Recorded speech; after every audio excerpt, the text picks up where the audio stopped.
Hello, love wrestling. It's Thursday night. It's 8 p.m. And you know what that means. It's another new episode of Between Two Beards.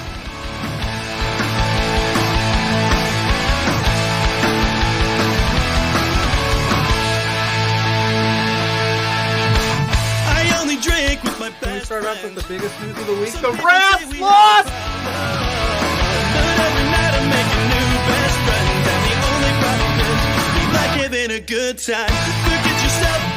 If you've got the budget, I've got the time. There he is. Hey, boss! There's the boss. Hey! The man with the finest beard on this screen. Canadian men, boys, shut the hell up. Let me talk. You see, the Rads are resourceful. When I got beef with somebody, I can find a way to talk to them.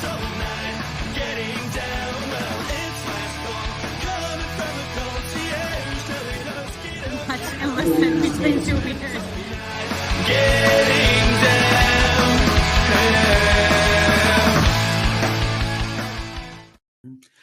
Hello, love wrestling. It is Thursday night. It is 8 p.m. PLUGGO. JPJ, you're back! That's what it means. am, Mrs. yes. Poulin's baby boy has returned to the rightful seat that he belongs in. I don't have to push buttons tonight. This is a wonderful thing. PLUGGO's he's getting responsibilities lifted off his chest. I had to He's run doing the good. show. Everybody was in Revived. Edmonton this week. I had to run a lot of different shows and things. I don't know if I'm cut out for this anymore. I can't believe it was like PLUGGO week here while you were gone. It's crazy. What are you talking about? But we got a big one tonight. Big time do. show. Lots of We stuff. do. Lots of stuff happened last week while you were gone. Yes, we got to talk about some stuff and some things. We do have a guest tonight. SP3 will be hopping on here in just a minute. He's backstage. We're going to get him on. We're going to talk Royal Rumble. All right, hold We're on. going to talk some other stuff. PLUGGO always pushes buttons. Yeah. Ask Mrs. PLUGGO. You damn right, ask Mrs. PLUGGO about them You buttons should I see be before pushing. the show. He's pushing buttons before the show, guys. Pushing buttons before the show. What can I say? What can I say? We got Scott, Dustin, Ophelia, as you just saw Sierra in the chat. Hello, thanks. Get your I'm glad to questions, your comments, your Yeah. statements. Hit the like button. hit the like button. You know the goal. 20 likes. That's what we're going for. 20. Hell yeah. 20, dude. All right, we already have our first super chat. And we're gonna let's hit the super chat from Ryan Sullivan. Then we're not gonna waste any more of the man's No, time. we're not We're gonna wasting any SP3 more on time. here. Hell But he yeah. says, due to the revelation that one dude from ICP is a major creep, I'm retiring the PLUGGO name. Thank you. He took you this long to realize that those guys are creeps. Thank Yes. you. God, I'm glad that that's over with. Correct. PLUGGO is dead. Thank you. Because There we go. I All do right. not like that. But yes, we're talking about Without further return. ado. You've returned. SP3 has returned. We got him back. He's back. What's up, my friend? Hello, gentlemen. I am so Hello. happy to be back with y'all.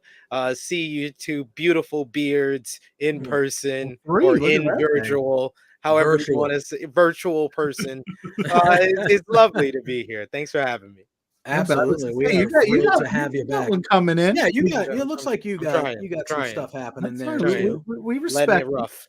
Yeah, we got Sullivan in the chat saying he's not sure if he can handle this crossover. It's a good one. We're very thrilled to Very have good. this three back. We're going to be talking some Royal Rumble review, among other things. I was not here last week, so I do want to thank Lawrence Cartier. Not only the Between Two Beers. Is that how you say it? I've been saying Cartier. Is it Cartier? I don't know. He is French Canadian. It could be Cartier. You might be right. We love Lawrence You regardless. might be right. I have no idea. Yeah, But Scott. I want to Yep. thank him for joining, kind of filling in for me while I was in Edmonton. I got to experience my first love pro wrestling event in person. I actually got to experience 3 of them in 1 week, so that was pretty cool. This never happens. Yeah, Pluggo is right. Okay, so there you go. There you go. Welcome to Enjoy this. that. Welcome to this Enjoy mighty that. It's delicate. a rare thing, so enjoy that. But yeah, Pluggo. Where do you want to? I mean, we're gonna. But we got, like this? we got Scott saying the fightful substitute SP3. Yeah, you did That is true. you filled in for Kate last week. From what I saw. I'm a man of many nicknames, many hats, and one of my many aliases is the Fightful substitute teacher, the Black Rod Belding. I like to call There myself. you go. Okay, there you go. There you go. I love it. I love it. Belding. No. Now I gotta Hold on. watch. Now I gotta watch some. Oh geez, Plug-a-Ho. That don't sound right, Is that right? worse? Whoa, Is that worse? okay. That's bad, Is Ryan. that I worse? don't know if you Yeah, can see I the was chat going up too. SP3, but he's trying to come up with my new nickname, and he said, "Got it, Plug-a-ho. Plug-a-ho." I mean, Plug-a-ho. I'm a Out of happily context. Out of happily context, that married could be man, bad. Ryan. I don't be plugging no hose. All right, fair. Fair. all right. I'm a Fair. man. I'm a Fair faithful statement. man.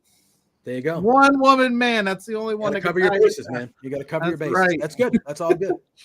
Well, I guess what we could do is I mean, it was a pretty crazy week of wrestling. You weren't here last week.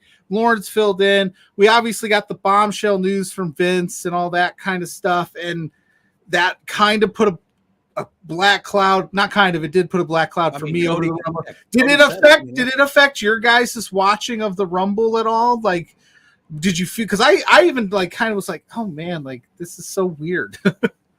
Yeah, it definitely did. It definitely did for me. I looked at everything differently, and honestly, I stopped looking forward to the matches. I was really looking forward to the post-show press conference, and boy, oh boy, I got some thoughts about it too.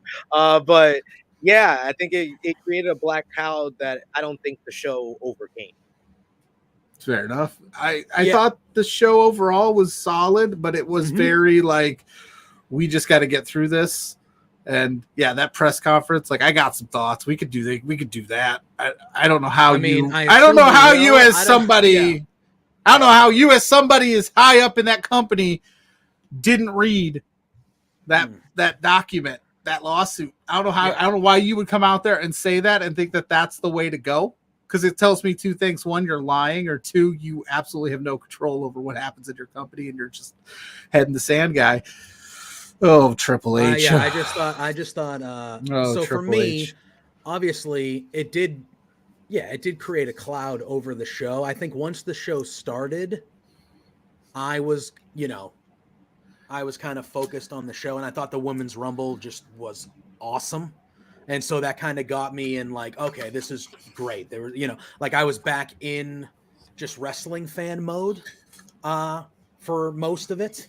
But man, what a whiff in that press conference. Like, and that's putting it lightly. It really is, but it was brutal to me. Like, that is so bad.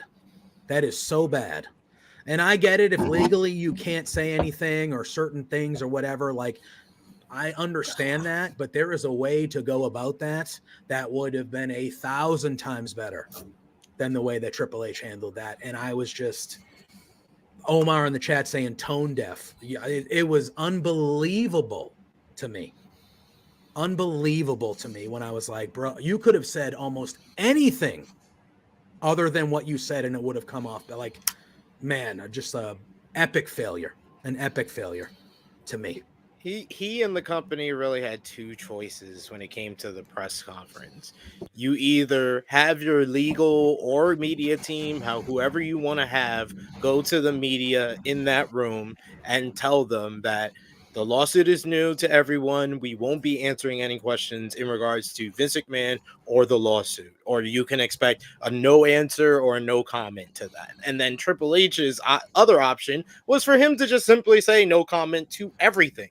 No comment was at his disposal, and he just whiffed on every one of them questions. And they set him up to fail because they asked 3 of the most guys that have integrity in the wrestling media game, in John Alba, Cameron Hawkins, and Brandon Thurston back to back to back. It was like damn, y'all just put Triple H's feet to the fire by making those choices of who y'all was asking to. So it was just a complete failure in regards to Triple H's responses, in regards to the company, because they had measures that they could have gone about because it's a lawsuit. It's different from the whole situation with Tony Khan. We all were up in arms and said, like, everybody should have been asking about Tony Khan and a rumor that was on the internet and YouTube and stuff like that. But when it came to a lawsuit, WWE had their disposal to tell everyone they are not going to answer any questions, but they chose not to. So yeah, I believe like every question should have been about the lawsuit and Vince McMahon, because he was fumbling. He was like, they even went to the point when before Thurston asks his question, they said, I don't know if anybody was watching it live, they said that's the last question. But Triple H knew he fumbled on 3 straight questions and was like, no, I'll do a couple more. I'll do a couple more. That was like acceptance of, that you just effed up. Like you had no comment at your disposal, and you literally, Brandon Thurston asked you, did you read the lawsuit? And you said, I did not. No comment was better. What's crazy to me too? How do you not on top of that, from a company standpoint, it's a major mistake on his part as a person that high up in the company. But just to add the layer that's a family member, that's your father-in-law, that's somebody that you bring your children around. You don't think to go, maybe I should take a look at this? Yeah. What the hell, man? Yeah, it was just very dismissive. It was just very. Let's focus on the positives. Let's not take away from the weekend or anything. Yeah, and it's like even beforehand, like they have Cody come out first. And it's like, okay. And like, I thought Cody did pretty well in answering the question from Nick Hausman. He did good.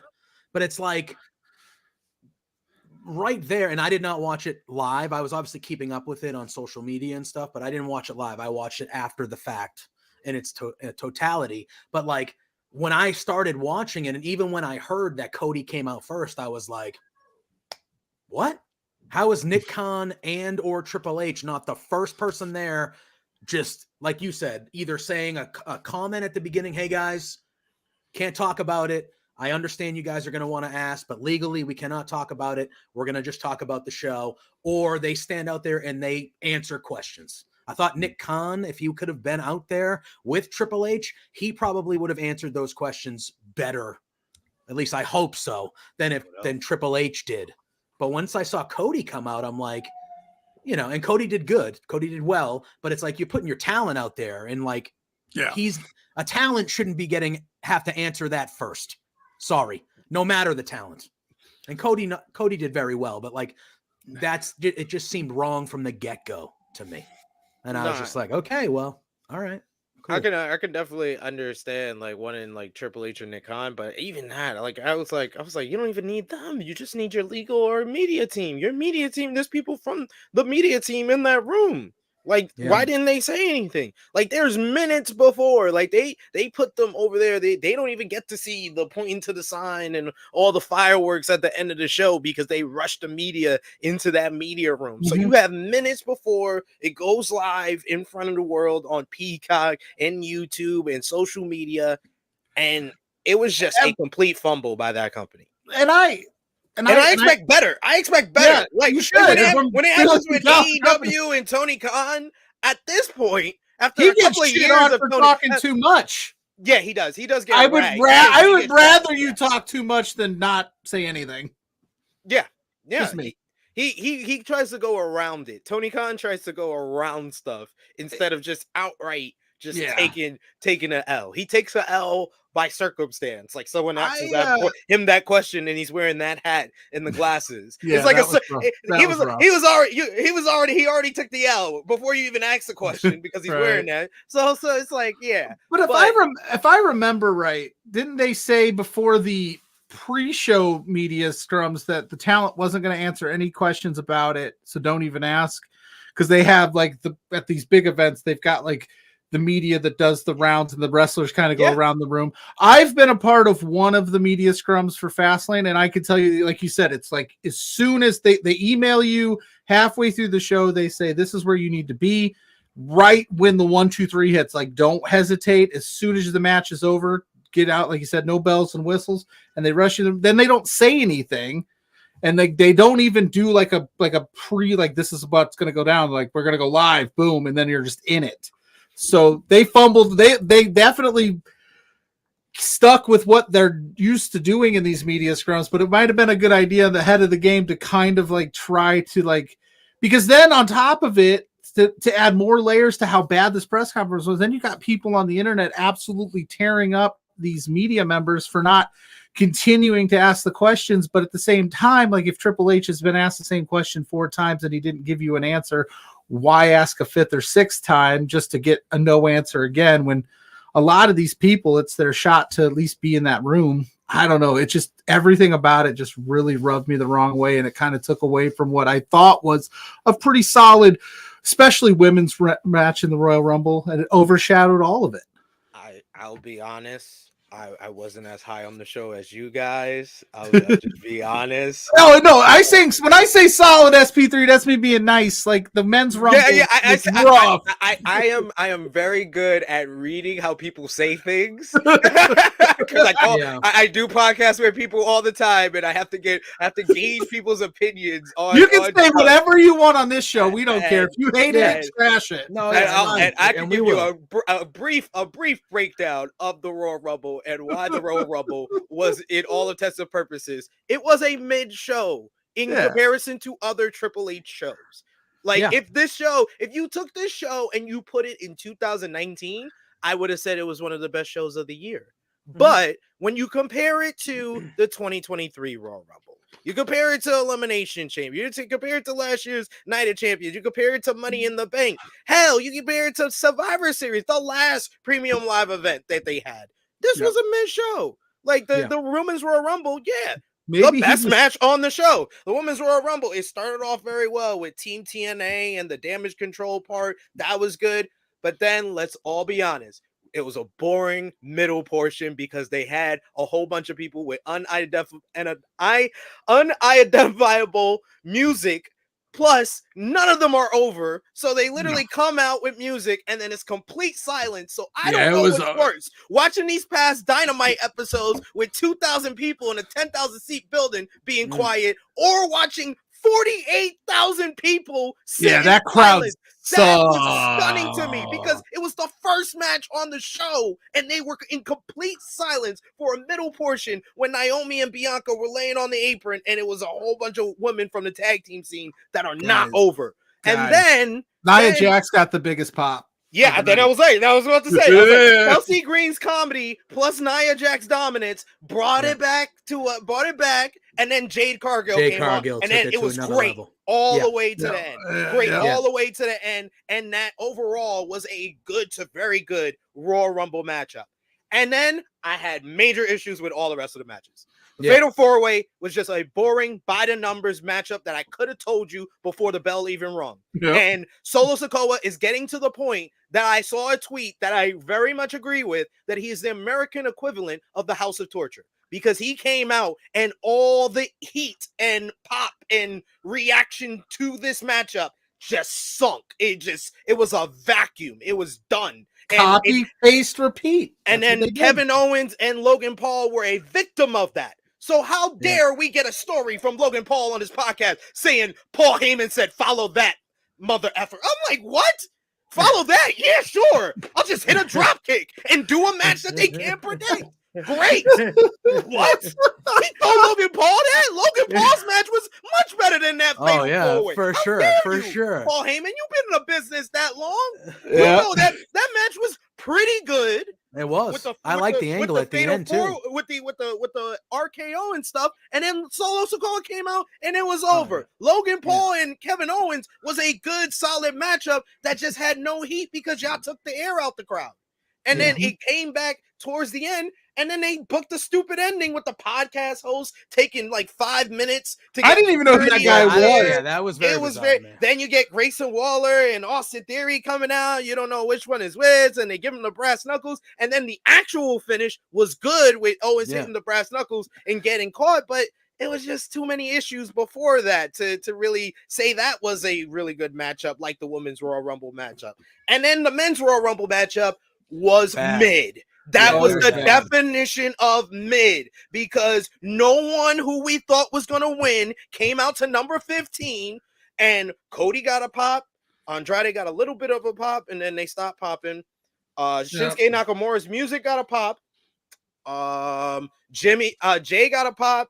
Jimmy got a little bit of pop because he was going against Jay, and then they just totally forgot about that storyline for the rest of the freaking Rumble. How did Jimmy Uso get eliminated by Braun Breaker? What happened to building to WrestleMania through the Royal Rumble? Like, it was just baffling to me. Like, the only continuation after they were 1-2 was Jimmy going to people beating up Jay and saying no yeet. That was it.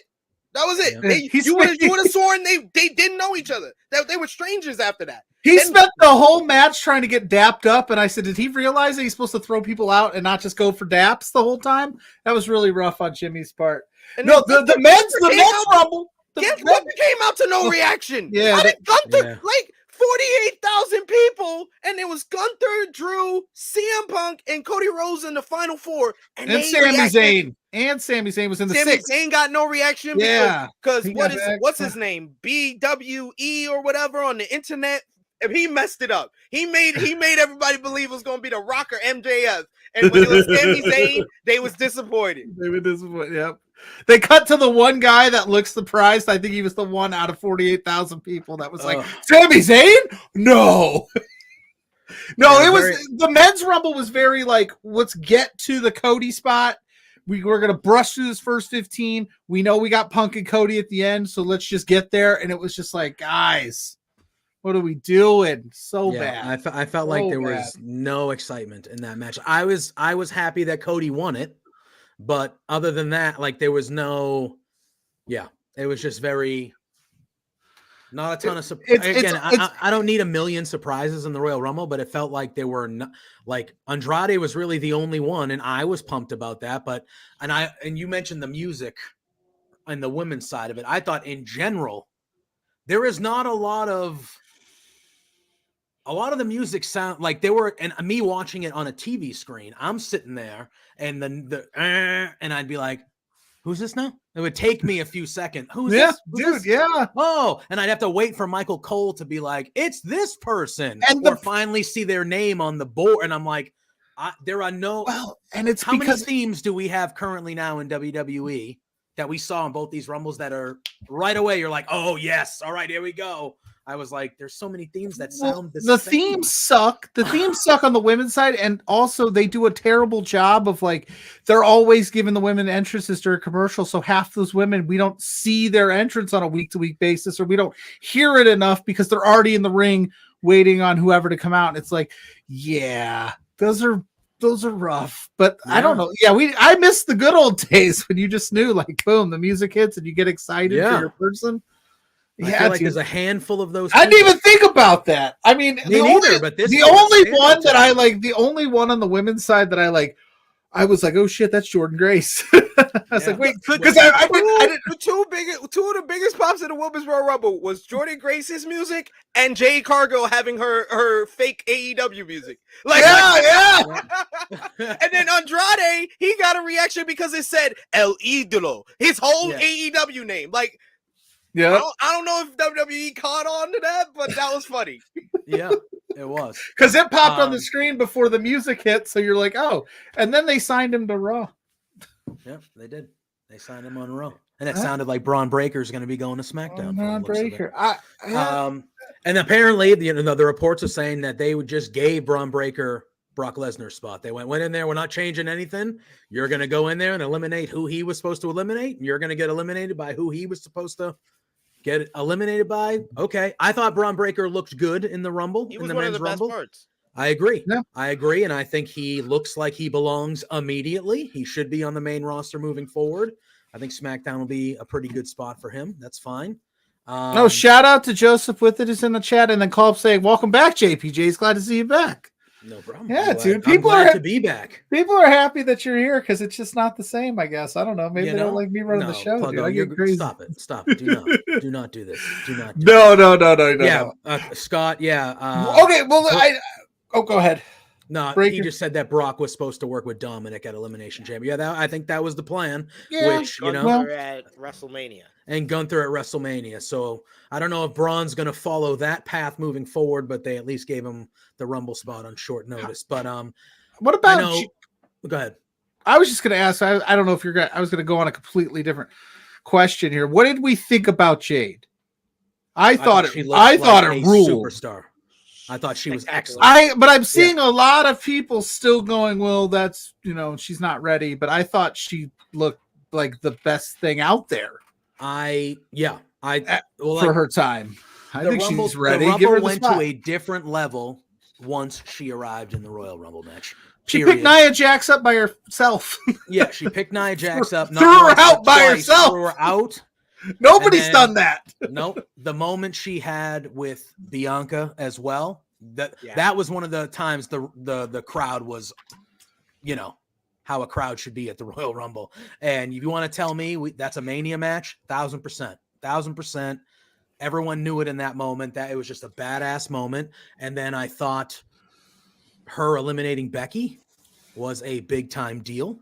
I know it was kind of off a kick, but like her being one of the focal points of eliminating Becky early, her being in the final 3 was a big deal. They presented her like an absolute superstar immediately. She ruled. The whole back half once she got in of that Rumble was, if the whole Rumble would have been that way, it would have easily been the best women's Rumble I think that they've had. It was really, really good, I thought. And it was good to see Liv Morgan back at 30 as well.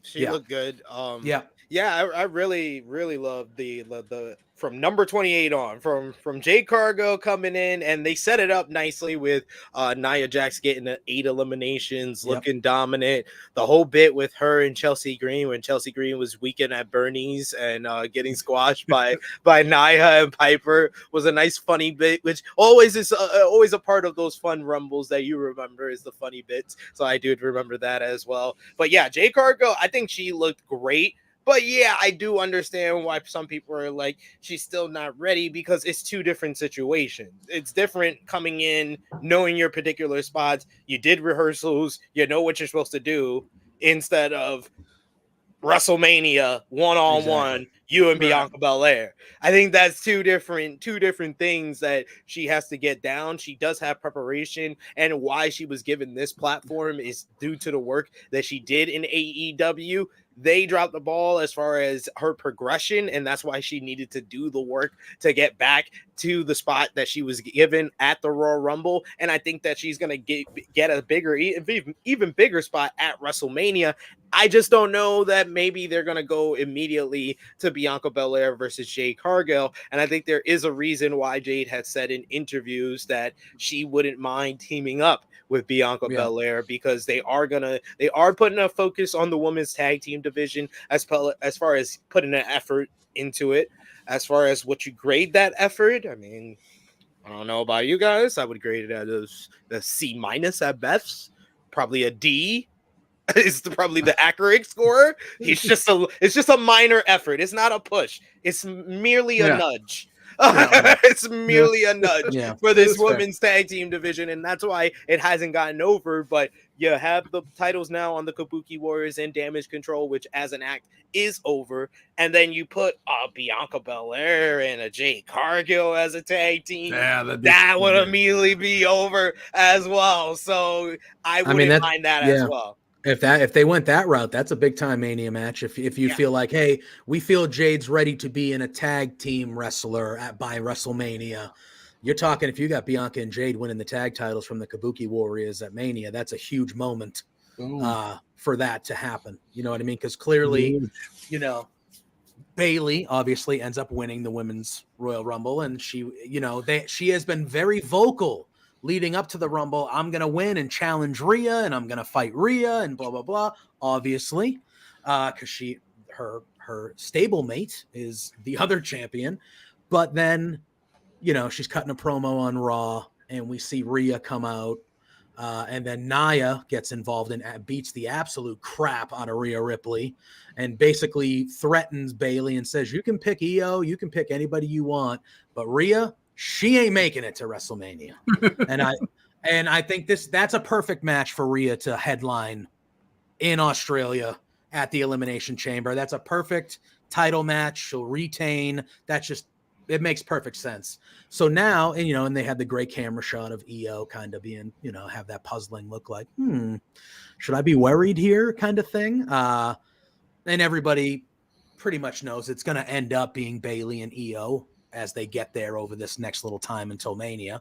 I thought that was really pretty well done on Monday. I thought that segment. And I had originally thought that they would be broken up by now and Bayley would have won to get back at Io, but they're going the different route here. How have you liked what they've been doing with kind of the slow burn of Damage Control kind of slightly falling apart? I would say they look kind of strong at the moment.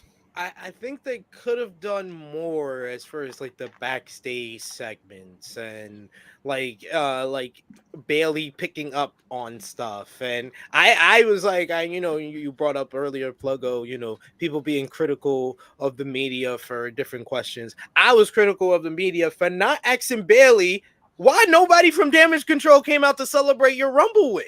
Yeah, I thought that's the type of question that's a great question. Wants. And that plays into their whole story. And that was one thing that confused me because I was very happy when Bayley won. And then they panned the camera to the backstage area, and Io Sky didn't look as happy as me.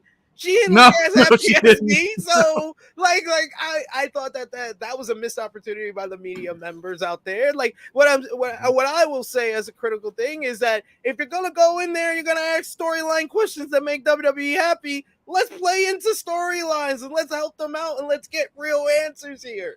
As far as a viewer of it as well, not only just a podcaster and an interviewer. So that's just me. I would have asked that immediately to Bayley. So yeah.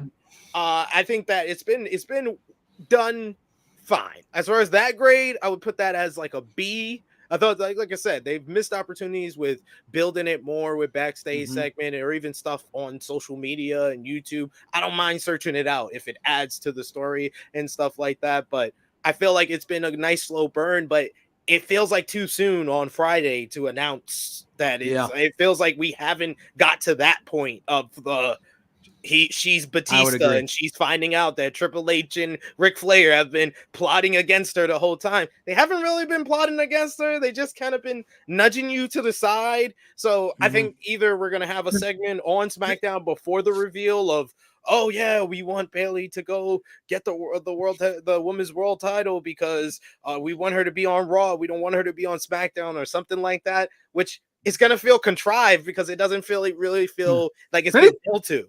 If anything, they've been motivating her, being like, you're the only one without something here. They haven't really yet. They've been like, what are you doing in the group? You ain't pulling your weight. Now she's the Royal Rumble winner. Before I ask this question, if you're in the chat, smash that like button. Get your thoughts in on the Royal Rumble. I like this question by Dustin. I'm going to put it on the screen to both of you guys here. Do you guys think we'll see Bayley go back to her previous character persona, old music, at some point? I personally don't. I think that she's kind of evolved past the hugger gimmick, Bayley. Maybe sometime down the line as like a throwback, like years down the line. But right now, I can't. I think this is been a great evolution of Bayley. I don't know why she would go back to that. Yeah, I would like to see her. I think she could be a face in her current form of how she is. She could easily. I mean, she got a good pop when she won the Royal Rumble because everyone knows how good she is, what she's been through, how long she's been good at it. And Pluggo's dying. You all right? You choke on that? You choke on that sip, didn't you? Oh God, we're losing Pluggo. Soda Stream got me. Plus, she killed those Bayley buddies. I don't think you can bring those back to life. They're dead. Yeah, she took a sword to them things. Yeah, no, I think Bayley she'll be a hit as a face. However it happens, like she's gonna be over because she's just really good. She's just very good at what she does. Yeah, I was very happy for her. I'm an OG Bayley fan. I was there at TakeOver Brooklyn in 2015. Nice. So I've seen the whole journey for her. I was watching NXT back in 2013 when she first came on board, being a fan of like AJ Lee and John Cena and stuff like that. So I've seen this whole journey, and you're absolutely right that it needs to kind of be a different type of babyface Bayley character because she's been a heel for so long, and she is being betrayed. She has to be betrayed in some way by Damage Control to make this decision to choose Io at WWE at WrestleMania for the WWE Women's Championship. So I think that it has to be a different character. I just don't want to see this like vignette or like this promo where it's like my Damage Control friends turned on me. Now I have to go back to my roots, and she puts back on the strap. And she's got the frill, the hair and the high. Sets up the hair and the high. She's like, I know the only way I can get to Io is if I go back to my NXT roots. And then all of a sudden she's like, Bailey buddies, assemble! And we're like, oh god.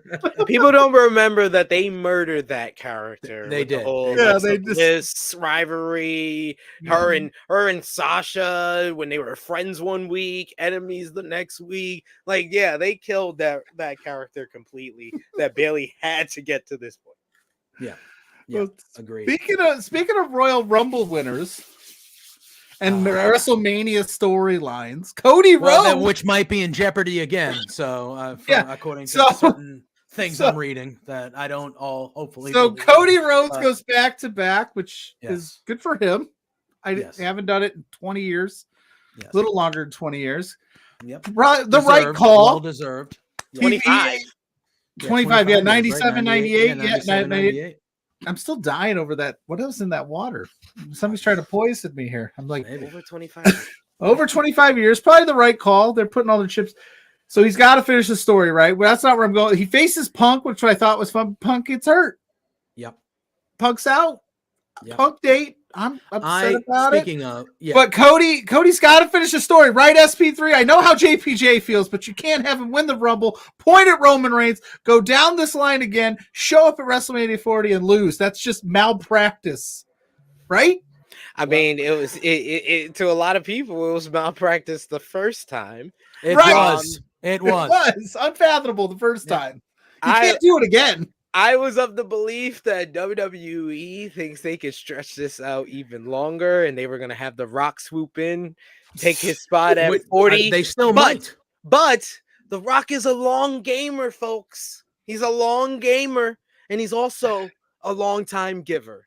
And he is giving back to Cody Rhodes, his fellow second generation star. He's a third generation star, but he's second generation. The generational stars coming together. Legacy, a new legacy. Look at that. He's passing the torch to Cody. Cody's gonna get the job done. Solo's gonna come out and he's gonna try to end it, and then The Rock's gonna come and make the save for Roman to kickstart the rivalry for WrestleMania 41, the most watched WrestleMania of all time, when The Rock versus Roman Reigns for the head of the table on Netflix outside of the USA.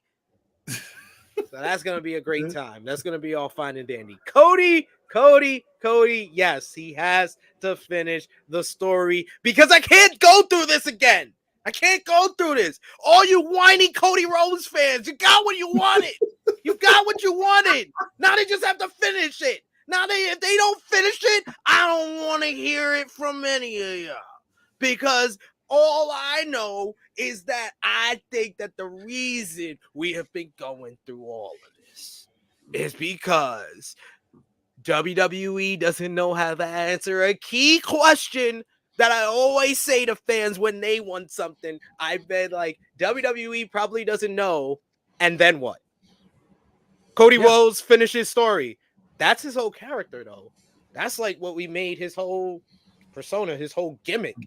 So what do we do after that? Oh shit.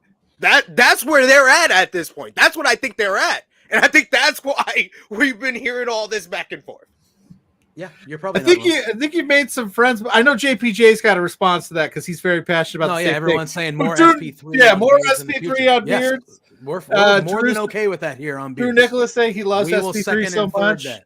SP3 in big trouble. SP3's in big trouble with Steven Jensen. Yeah, you will be. Well, I'm just Steven Jensen knows my feelings. Cody Rhodes flipped me off in 2017, and I've always hold a grudge against him ever since then. He too sweet a whole bunch of other people. He didn't too sweet me. Mr. African Americans. I was an African American. Wow. He's Cody Devontae Rose. I thought he saved that shit. Now he's Cody Devontae Rose. It's like finding out Martin Luther King done smacked the hamburger out of like some kid's hand, some black kid's hand, and then he becomes a civil rights leader. Yeah, Cody Rhodes. Oh yeah, put a dashiki on him. Oh, it's a cool meme. But he flipped me off in 2017. Yeah, sorry, JPJ. I don't want that man to finish the story now. That's okay. Listen, That's okay. Cody. Listen, we don't forget. People don't forget. I still got beef with Sheamus for not dapping me up at Notre Dame when he was walking through, and I was like, Sheamus! I'm like probably the only wrestling fan in the damn tailgate, and he just walked. Yep. This guy, yeah, Sheamus. I hope you lose every big title match you're in. It's not the same as flipping off SP3, but still. No, it's not. Well, I won't people don't forget, Cody, guys. But listen, don't forget. No, people don't forget. People don't forget. But I did see some stuff that they had the promo on Monday between which Seth Rollins, great promo. Oh, it was excellent. It was very, very good.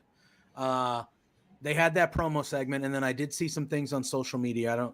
That it was kind of put in place as a potential backup plan if they can get The Rock. I have seen that. I don't know if that's true or not. But I swear to God, if they do that and they stretch, Cody should have won it last year. Whatever. Didn't happen. He just needs to take care of business. To me, and I agree with you, SP3, the story between The Rock and Roman Reigns is not about the world championship. It is about who is the head of the table, who's the best guy in that family, that dynasty family. That's what that is about. It's Zilla Fatu, bro. Fine. But that's the story. That's the story. The story is not about world champion. And I get it. Some people think, well, he's not the head of the table if he's not the champion. Fine, but the story is not about the belt. It's not. It's about who is the head of the table of that family. But that belt's pretty, and it looks good on promotional tours. It just doesn't. But what I've been saying though is what a lot of people haven't been saying. Yes, it is true. It is a fact. Roman Reigns versus The Rock does not need the title, but a fact that a lot of people that say that and put a period at that sentence don't want to accept the fact that the title needs Roman Reigns versus The Rock. Because if that was the main event this year and it wasn't with the WWE Championship and you put the WWE title on Randy Orton for Cody to finish his story at WrestleMania against, that's not main eventing either show. Mm-hmm. If CM Punk was healthy, CM Punk would main event against Seth Rollins the first night. And then it would be Rock and Roman the second night. So that is downgrading the title. The title went from the main event of the second night of WrestleMania that past 4 years. We went 4 years straight with this same title being the centerpiece of WrestleMania to being what? The opener for night 2?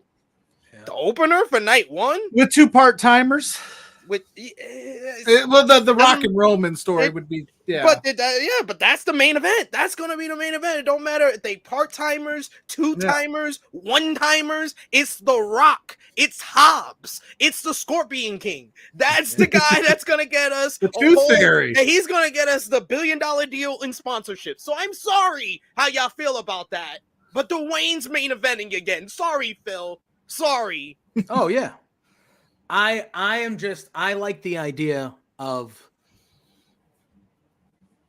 building, because you said The Rock is a long-term guy. Like, yes, this has been a match that's been talked about for a long time, but The Rock hasn't been around building. Him saying head of the table a few weeks ago or a month ago was really the first time that he's started the story on his end, right? So I'm of the believer that you can do the Solo, because Solo's going to get involved, because he always fucking gets involved. It's been 3 years of the same bullshit. Bullshit. Yes. I was watching I was in Edmonton. I was watching the Royal Rumble at a bar with some Love Wrestling people and just a crowd of people. And the match was a slower match. It wasn't anything special anyway. But once, like you said, once Solo got involved, the whole bar, you could hear it. Oh, moans and same shit. It's the same shit. Can't they book something different? That's the only difference this year is Cody would have to win. It's going to be the same book thing. Just he would have to win. Yeah. That's the only difference you would do. I really want to know, is this Roman kind of overriding Triple H, or is this Triple H? Because I don't know if not a lot of people want to acknowledge this as well, that this over reliance on it only started when Triple H became the booker. Because go back to pre Triple H, it was kind of well, 1 month he would cheat, the next month he would beat someone. He just beat Cesaro. He beat Daniel Bryan on his way out of the company. He just beat Rey Mysterio in a Hell in a Cell. He beat John Cena. Like, that was like one of the cleanest losses John Cena ever took, and one of the cleanest wins of this whole entire 4-year title reign for Roman Reigns. And then Brock Lesnar came back, and that all happened, and I mean, he cheated a bunch of times in that, and then it's just been an over reliance. Like, it started at the tail end of Vince, and it's just continued into the Triple H era, and I'm over it. It needs to I'm be over done it at WrestleMania, and we all are. And that arena, 48, almost 50,000 people told you right in that moment. Once you're 100% right, SP3. Once Solo was out there, everyone watching in the arena, on TV, doesn't matter. Everyone said, oh, okay, same shit. Here we go. All right, blah, blah, blah. Spear, 1, 2, 3. Okay, great. All right, cool. On to the next. And that's what it is. But I want Cody to beat Roman at Mania. And then I think you let Cody have his moment. He celebrates. He kind of exits stage left. I think The Rock should come out. Your idea of The Rock coming out and helping during the Solo thing makes a lot of sense too. I think The Rock should come out and he should take the necklace. And he should put it over himself and leave, or something of that sort. He doesn't even need to do that. No, it's the overall story of he's had this title so long because of his family, and then because of his family, he's gonna lose the title. Yeah, that's fair. That's the story. That's the story, and that's the basis for Roman's whole character coming. The elders have spoken. It's time for The Rock to step in. He was sent by the elders, and then we could have on the SmackDown afterwards, Solo be like, the elders told me to do this, and then he spikes Roman. How about it? Yeah, that would be nasty. Put some heat on this guy, some real genuine heat, not go away heat like he got at the Rumble. Sheesh. Because I mean, shoot, if you really like look at Solo throughout this whole run, like, he's done some things for Roman that, like, he only does it because Roman's that at the table. Like, he wouldn't do that if some random asked him to do it. So, like, that would be kind of a cool wrinkle to say, like, yeah, the elders told me it's time. Well, and then we're gonna move off. Sent by the elders. Roman didn't recruit him. He was sent by the elders. Yeah, so that's the whole story. And I jokingly said Zilla Fatu, but he had a killer match at GCW this past week, so there's more coming. There's more of this family. They're just coming out the woodwork. They're gonna figure it out. It's gonna be an actual Civil War tribal combat thing when we try to figure out who's picking sides here. But I have two questions for you guys. First one will to kind of put a bow on Cody. What is the then what for WWE? What is the big story that you said that 5 minutes ago, and I don't know. Yeah, I'm like, that's why I'm asking y'all, because I really like, after I started thinking about it, I was like, that is an interesting question, because it is. Like, when I suggested like Cody not be in the main event and him versus The Rock and he versus Randy Orton at WrestleMania, I got a whole bunch of people be like, oh, that's not good enough for Cody. I was like, well, that's kind of my best idea for him as champion. So I'm stumped. I'm like, if it's not good enough for WrestleMania, then it's really not good enough for this title. So like, what are y'all telling me? Like, is it now good enough? Now that he has the title, it's good. I know. Well, I know wrestling fans don't keep the same energy. I know. I'm a wrestling fan too. I before I started analyzing wrestling and doing this, for a long time I was doing the same thing. But after I really analyzed, for wrestling fans, we're very fickle. We don't keep. We the are same very energy. Fickle. No. We don't Daniel keep Bryan the same. Said it best. Fickle. Nobody hates professional wrestling more than wrestling fans. Here's 100%. The thing: if Cody, 100%. Let's just say it happens. Cody wins. You're already seeing the murmurs of people being like, well, he's overexposed. We're doing too much with Cody. You're seeing a little bit. I'm seeing a little bit on the interwebs. I'm not saying they're right. You know why though? because here's we the had to thing, wait an extra year for him to right, win the friggin' right. title. It's not his Anyway, fault. That's not he his wouldn't fault. be overexposed if they just would have friggin' done it last That's year. where I'm going, Clowns. JPJ. I know you're back. You're fired up. That's where I'm going. All the Decision. feuds he could have done for Son the of a title bitch. too.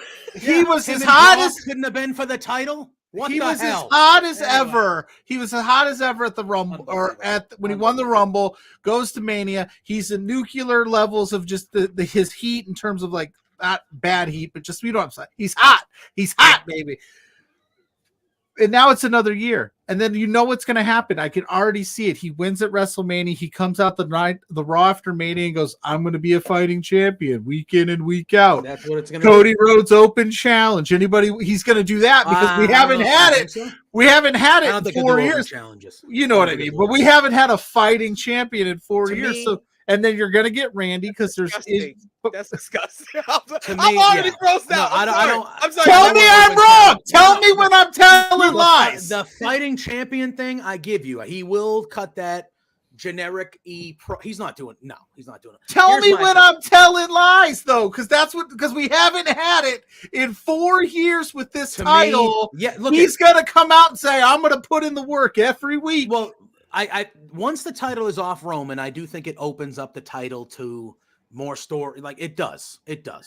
And I think Cody being that guy when that happens, he's one of the perfect choices to do that. To me, Randy Orton obviously is a very easy story to tell. If Cody is that guy, to me, the ultimate next great story for Cody is him versus Gunther, and however they want to do that. Like that to me is like that should be Cody's enemy on and off for the rest of their WWE careers. That should be the main event of Bash in Berlin.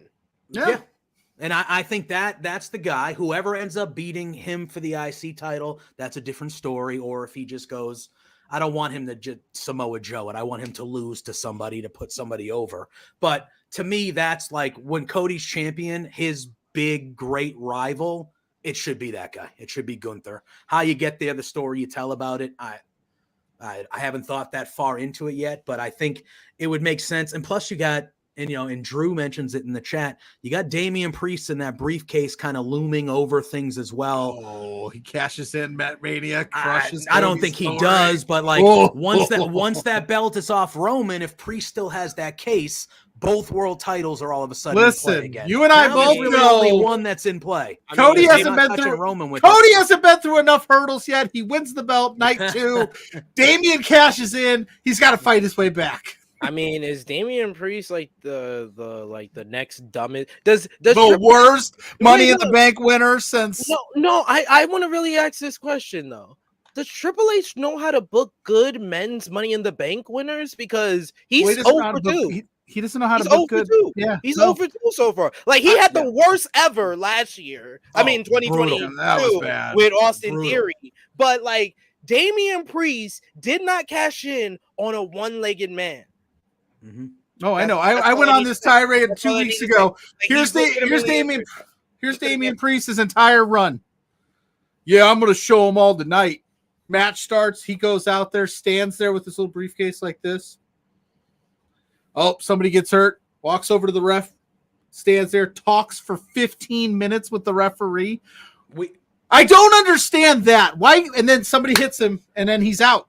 And then he doesn't cash in. We talked about this. Why? Before You I just went on vacation. once you hand that briefcase to a referee, it. that should be it. You shouldn't be chit chatting. The referee knows why you're out there. That just says your ref's dumb. Oh, you want to cash in? Are you sure? Are you positive?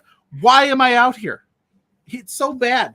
I don't know how you fix it. Giving you the briefcase. If I'm giving you the briefcase, why do you need to then ask me once or twice? It seems like fucking 10 times. I'm giving you the briefcase. Are you sure? I'm handing it to you. Sure You want to cash in? No, I'm just giving this to you to look at. Yes, I want to. Look at this cool briefcase I got. No, I want to go win the world title. Unbelievable. How do you fix it though? Because you're right. Here's the thing. They either book the really, really short cash in with the women where they get no time with it, or they book this long drawn out thing where they put themselves in this corner. And why wouldn't Damian Priest right now in storyline mode be going after Seth Rollins, who, like you said, has one good leg? it just makes him. I get it. You got to. Why'd you even book it then? Why does he have it? Why don't we figure this out? Because he's not taking it off of Roman. Seth's injured. I personally think it's pretty admirable of Seth Rollins to want to get to WrestleMania with the knee. But if the Punk match isn't going to happen because Punk is out, like, why risk injuring yourself further for a match that's not going to happen? Let Damian cash it in. I also wanted to ask this question to you, gentlemen. And I just wanted to preference this with if it's okay if I drop one slur or one curse word. You can curse as much as you want. Man. We're past the 10-minute mark, and if any, and Ryan sent a $5 super chat to cover the earlier swears in the swear jar. So if anybody wants to cover SP3 swears, there you go. But yes, you can say fuck shit. Is Seth Rollins a pick-me bitch? Because it feels like every year around WrestleMania, he be begging people for a WrestleMania match. Like what? Like yo, it's crazy out here. Like this every time he cuts a promo, and like you said earlier, the promo he cut on Monday was great. But I will just say it don't matter how many great promos you do, my dude. We don't believe you. You need more people because this World Heavyweight Championship, if the goal was to make it on the same level as the WWE Championship, as the undisputed WWE Universal Championship, it has not reached that. It has not, and no matter how much Seth tells me he is, I don't believe you. Yeah, people should be lining up to want to fight you. Like when you first came with the title, you were doing open challenges, and that's not the point of the world title. That's what you do with the Intercontinental title. You don't do that with the world title. That's why when you suggested Cody gonna come out and say, I'm gonna do an open challenge, I'm a fighting champion, I'm like, yo, Seth Rollins killed that.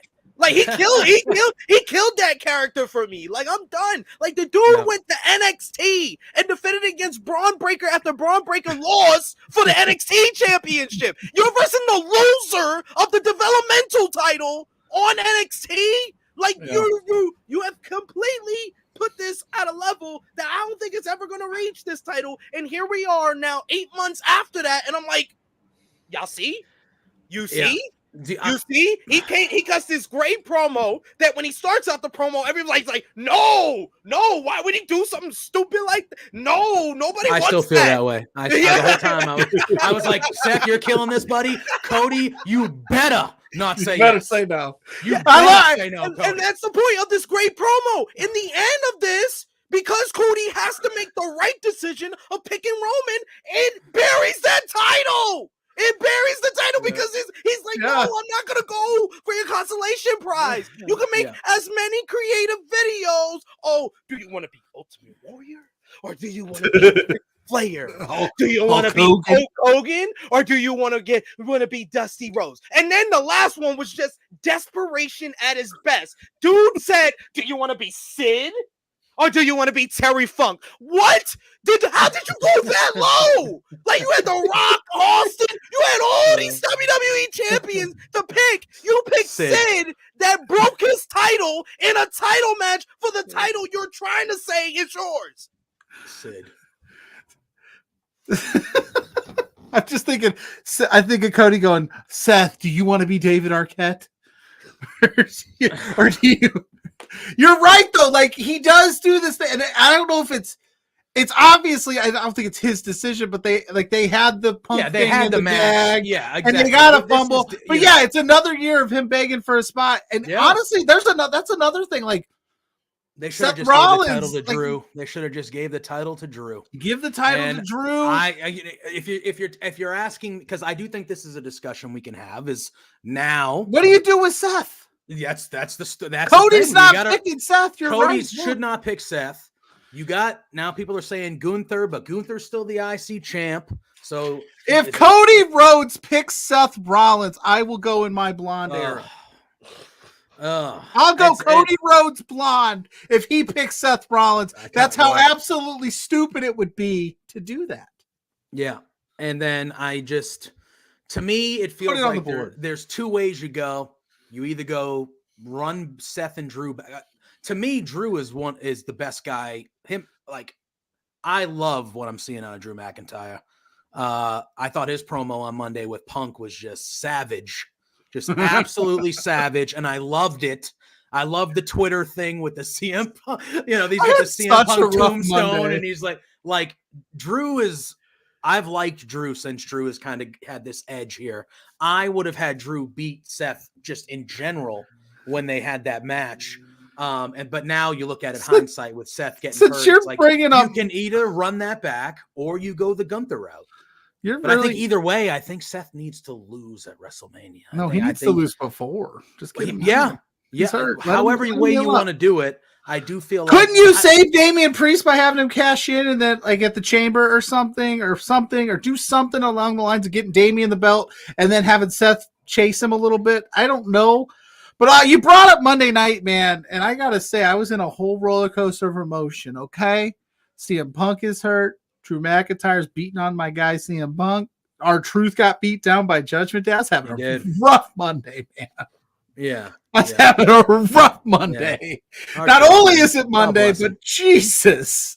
I don't know what you do with this. I don't know. This whole world title scene is kind of a mess now. And that's the problem I've always kind of had, and they still haven't quite figured out how to do it. It looked like they started to figure it out. Is they don't know how to keep building up like viable options. Once they've got a match in their mind, they're going to go with it. And then what they did was like they unloaded the Chamber at Rumble with putting all the hot stars in the 4-way, and it's like, well, crap, now they all lost. And then they didn't put any of them back in the Rumble to try to get a spot because you had your Rumble etched in. And now you're sitting here going, well, you got a guy with the Money in the Bank, but they've done absolutely nothing to make him look like a viable champion. And now we have Seth, who's injured too. I know that they want to make this title as prestigious as the Undisputed title, but maybe it's time to reset it somehow and just be like, Seth, we love you, but dude, we can't have you hobbling on one knee. He's gonna lose at Mania if he goes to Mania because of the injury. You would assume that he's gonna take some time. Yeah. So we already are gonna go into that match going, whoever it is, whether it's Gunther, Sami Zayn, whoever, you throw him out there, he's gonna take the L and we're gonna go in a different direction. Give me some kind of swerve on the road to WrestleMania. That's all I'm saying. I look at it and I go, you know, SP3 is talking about the prestige of the new title and how they want to bring it to a certain level. You say lack of prestige. Yes, I know, but like now it has a lack of it. Yeah. I look at a guy like Gunther and I say, if you give him that belt and you portray him like you have portrayed him as the IC champion here, as the world champion, that belt will be where it needs to be. 100% to where maybe a year down the line, whether it's Seth, whether it's whoever, when they're going after Gunther, it'll mean something because I think Gunther is a guy that would bring that title. When does he lose the IC title though? He's got such a historic IC title There's nobody ready. He should have he could be a double champion. He should have all the titles, ladies and gentlemen. But we've already done that. He should have all of them. He's the very best in-ring performer in WWE today, bar none. Mm-hmm. Sorry, Seth. Like you could. I don't disagree, but we don't need a guy. Is the best guy. You put the title on him, it will get some prestige. He'll put on a 5-star match. He'll put on great matches. Two a night. And then Cody won't have to worry about his title reign ending in the next 8 months, because then Gunther can main event bash in Berlin with a called up Ilya Dragunov. He could do that instead. So why not? I just don't want the IC title and the world title on the same person because we saw that with Reigns, and then you've already got part-time Logan Paul with a belt part-time. It would just be. He can relinquish the Intercontinental. But what does that say to his reign that he would just give it up like that? Like, could we remember he upgraded. My last example of that was when Keith Lee did it in NXT, and he had the NXT Championship in the North American title, and he shows up on Tuesday and just goes, "Yeah, here, I'm not going to defend this because I got this. I'm going to just put it in a tournament." I just feel like this historic reign needs. Keith Lee, I think Keith Lee explained that very well. He said he wanted to give other opportunities for people on the roster, and that's why he made it a 6-way ladder match. There's been times where people. I mean, I had to like it. There's been no, you don't. Doesn't mean you have to like it, but they explained it well. I'm just giving them credit for at least explaining it well. I It just wasn't like want Gunther Samoa to- Joe, who just has a Ring of Honor television championship, man. He looked like he worked very hard for it. Keith Lee worked very hard in that match and then he just says, you know what? I'm going after the AEW World. Yeah, that was Yeah. that's what I don't want to have happen. Maybe it's the Samoa Joe recency bias from like, don't just lay the title. Come up with a reason. Maybe have him try to defend it a couple times. I would be down with that, at least like and then something. I just want to see some more people in that IC title picture ready to go. Like, no offense to Chad Gable and all those guys, but they pick them for a week and then I don't know. Hey, I don't know. Big E needs to come back. Yeah, so In the IC title. I know that would be a great one. I was actually like, we were talking. Or Jey Uso. That's the two choices. I think Jey Uso has kind of positioned himself that he could be somebody that would take. We had talked all Rumble week, like all the preview shows and things I did. Like, there was a lot of Big E being in the media, a lot of Big E appearances, and it's like maybe that's a good sign that he's on his way back, because he would be a great shout for the IC title run. That'd be so much fun. Yeah, just 2 100%. big meaty men slap. And they've been feuding with the New Day and kind of torturing them a little bit. It would make sense. You could even do a 6-man at if Big E were to come back sooner than later, you could do a 6-man at Chamber in Perth. That's a huge match you could do, and then Big E's the one that maybe. We still got the Chamber coming up. I keep forgetting about it. Like, they're gonna have to put on 2 Chamber matches. What's the Chamber matches? I don't even know, because Roman's not working that show. No, I would assume one of them. I would Gunther assume can't work that show. Yeah, Gunther can't be there, so maybe one of them. Why can't he be there? He has a U.S. visa. Yeah. He has to stay in the country. Okay. I assume one of them will be for a title and one of them will be for a #1 contendership. That's what they did last year. I assume it'll be something similar. I think Rhea and Nia will happen on its own. I could see that being the main event of the show, to be honest. And then maybe it's the #1 contendership to fight Seth at WrestleMania. That might make sense. Maybe both of them are #1 contenders. Yeah, maybe you could do it that way. There's a lot of ways they could go, really. Yeah, you could do that for the. Because I don't think Logan Paul would defend the U.S. title in there. I wouldn't be surprised Logan Paul wants to defend it in there. Yeah. You could do a U.S. title chamber match, and then you could do whoever Bayley doesn't pick. Yeah, that the #1 contendership to fight her, and then maybe Becky can win, and that'll be Becky and Rhea, and they'll kind of do that thing. But yeah, you have 2 chamber matches, and that's in Australia, going to be in front of 70 or 80,000 people. That's going to be a big time show. They're going to want to knock that one out of the park, obviously, and then it's really the full force to WrestleMania. So there's some time, but yeah, I think the most wide open domino to fall is who is going to be facing Seth or whoever is going to be fighting for that world title. It's gonna be Cody. No, it's gonna wear. It needs to be Gunther or yes. They should do a multi-man matchup. Honestly. Yeah, what if you did I think they do like Seth, Sammy. Drew, Someone said Sammy and Gunther. And going through like a fatal 4-way, you could do that. Yeah. You could do that. You need enough guys. Yeah, I'm pro. I'm pro putting Gunther in the world title. I just want that title reign to not such a historic run to not end with him just like relinquishing it or double champion. Do the fatal 4-way thing and make it kind of like a bunch of shenanigans happen, and then he's just like, you know what, I'm moving on. I had my fun. I'm going to go ahead and take out Cody Rhodes now or Seth Rollins. Because I loved that Gunther promo that he cut pre-Rumble where he was like, I don't care about your knee. I'm taking you down. If you're standing with me in a ring, I'll systematically take you apart. I'm going to win the thing. Like, I loved that about him where he's like, I don't care. I mean, of course, I'd love to beat you 100%, but he just needs to do all he needs to do. He holds both titles. He defends the World Heavyweight Championship on PLEs, and he defends the IC title in TV matches. He already does that. He already defends most of the time on TV anyway, and it's usually only once a month. So that's 2 matches a month for Gunther. That's fine. I agree. Okay. You have spoken, and I'll roll with it.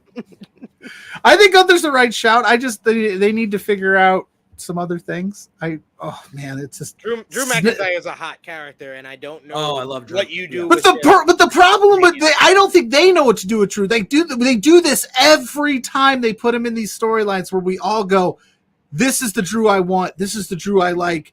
He's hot. He's the guy. He should beat him. And then in the company for like And then they 4 or 5 they months. never pulled the Yeah. trigger. Did you I see agree. him Did you see him posting where he's like, "I didn't skip tricep day, CM Punk." I was like, "Shit, man." You know what? And to go back to it, I thought the way that they handled that segment with CM Punk I prayed was for brilliant this. because now once CM Punk comes back, you have a big money match right away with, somebody of stature. I don't think it's been reported that he's re-signed. Yeah, I yet. was like, if he's still here. Exactly. But if he is, which I assume WWE will go out of their way to try as best they can. I don't to know make sure that anymore. We're in a different era, folks. I don't remember the day. I haven't remembered the day since like 1996, 1997. Y'all could tell me if y'all remember. It hasn't been since then that I heard of any company outbidding WWE. But we have heard a lot of those reports as of late. So I don't know anymore. Well, since WCW early on outbid like that early run with like Nash and Hall. Nash, all those guys. And then, but after that, never heard of the TNA or ROH. But they don't because TNA and ROH during that stretch didn't have the money to outbid. They would just pay. They would overpay for former WWE stars, but I don't think they outbid the WWE. I think they just were like, "Oh, you have a name, here's some money." But Tony Khan's got like deep ass pockets for just his own personal money. So all of a sudden you're hearing like Okada's going to head over there. Mercedes going to head over there. Came out today that Monet will be there sometime in March, which is not far from So I think that's cool, but I don't know Drew specifically. And I know that it's an easy, like, hey, just go to AEW, man. Like that'll be the place to be. Obviously he would be a massive get if they were to do that, but I think he wants to be in the WWE because of how it went the first. I don't think he wants to leave again. I think he wants to prove that he's the guy. I think he's doing amazing work. I don't know what the hesitation is, whether it's him, because I'm not in the know. I don't got scoop. Maybe he wants them to prove to him that they're going to treat, he won the title. Look at, and it's just rough circumstances, but in 2020, in my opinion, he was going to be the next big superstar. That moment of him eliminating Brock in that Rumble and winning that Rumble, that crowd was losing their friggin' minds for Drew McIntyre, as was I on my couch. I was like, hell yeah, this guy got fired, worked to get physically better, mentally better in the ring, came back, and he's going to be the dude. He's beaten Brock at Mania, and then the world kind of went the way that it went.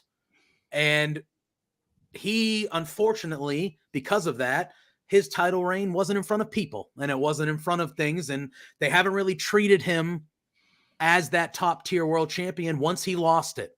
And maybe he's saying, hey, I still am that guy. And I've been doing this with your bullshit creative for the last couple years. I want to stay here, but I'm not going to stay here and still do this shit. I want to be up at the top of the card. So why don't you prove to me that you value me? Because now I do have other options and I can go somewhere else because somebody will offer me equivalent. This ain't the only ballpark in town. And it sounds like TNA also is willing to pony up the money for the right people. You see like the Nick Nemeth of the world and things like that. So, and what we've heard about the reports with Okada, I feel like WWE has that mentality with everybody. If you want to stay and you want to be a big star, you come to WWE. Whatever number we give you, that's what you take if you want to really come here. They're not trying to outbid anybody as well, but that's where we're at, where they feel like they are it kind of is arrogance or overconfidence, but it's not like they're wrong. They're not. They're not wrong at all.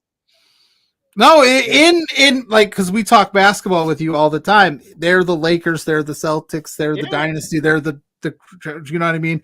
But at the same time, yeah, you got some competition now. But even that, they're not wrong. Like we've seen how they've treated like Cody Rhodes, for instance, and Jade Cargill, like even the limited time. And they make them look like stars.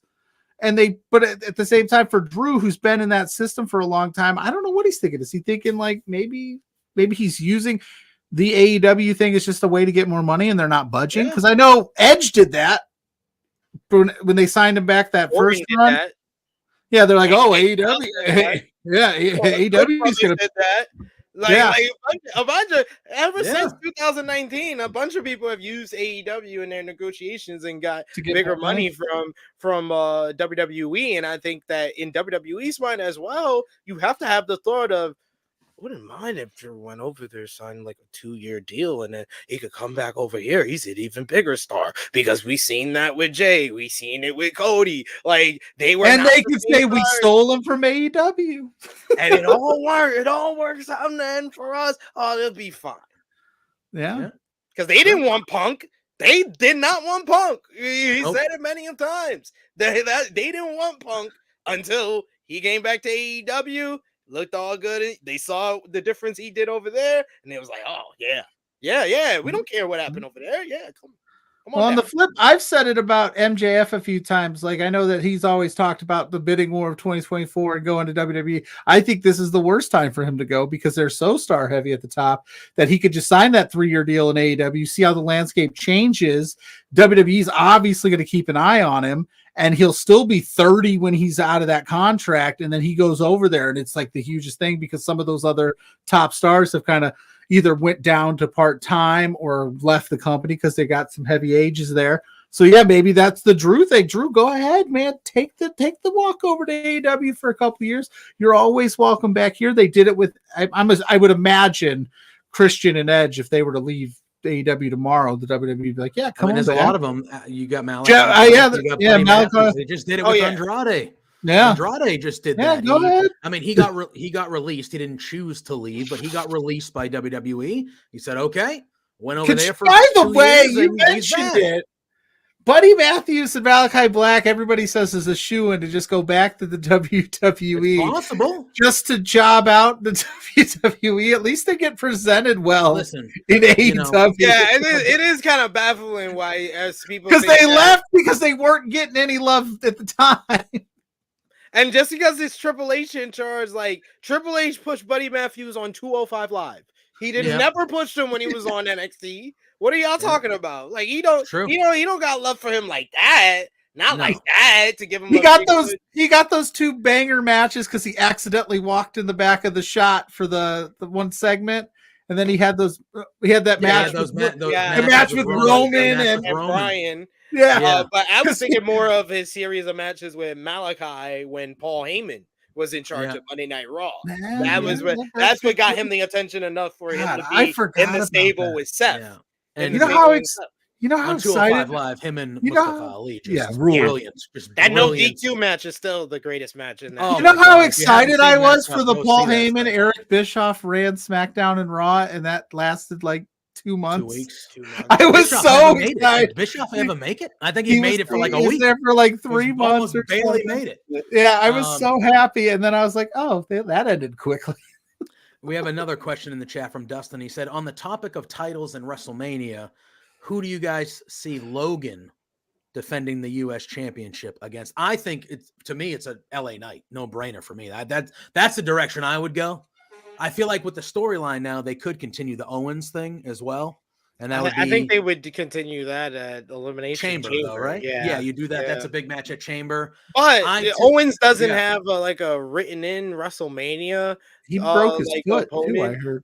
Oh yeah, he has. He's been working with. Wait, is he actually? He's been working with a broken foot. Oh, he's been working with a foot. Okay. Yeah, so I don't know. So I think that I saw somebody put out this option, and I was like, yeah, that actually might be better to get more people on the card. Is if they did like a 6-way ladder match, and Logan Paul, he would be down for that. Yeah, for WrestleMania, defending the U.S. title in a 6-way.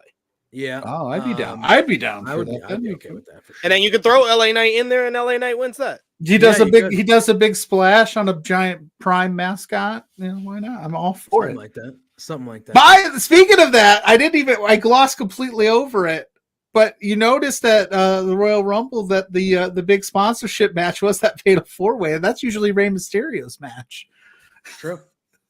The Slim Jim presents. Man, they was giving promotional fellatio to Slim Jim. Like they were out here like, we're sorry we made you go back. Exactly.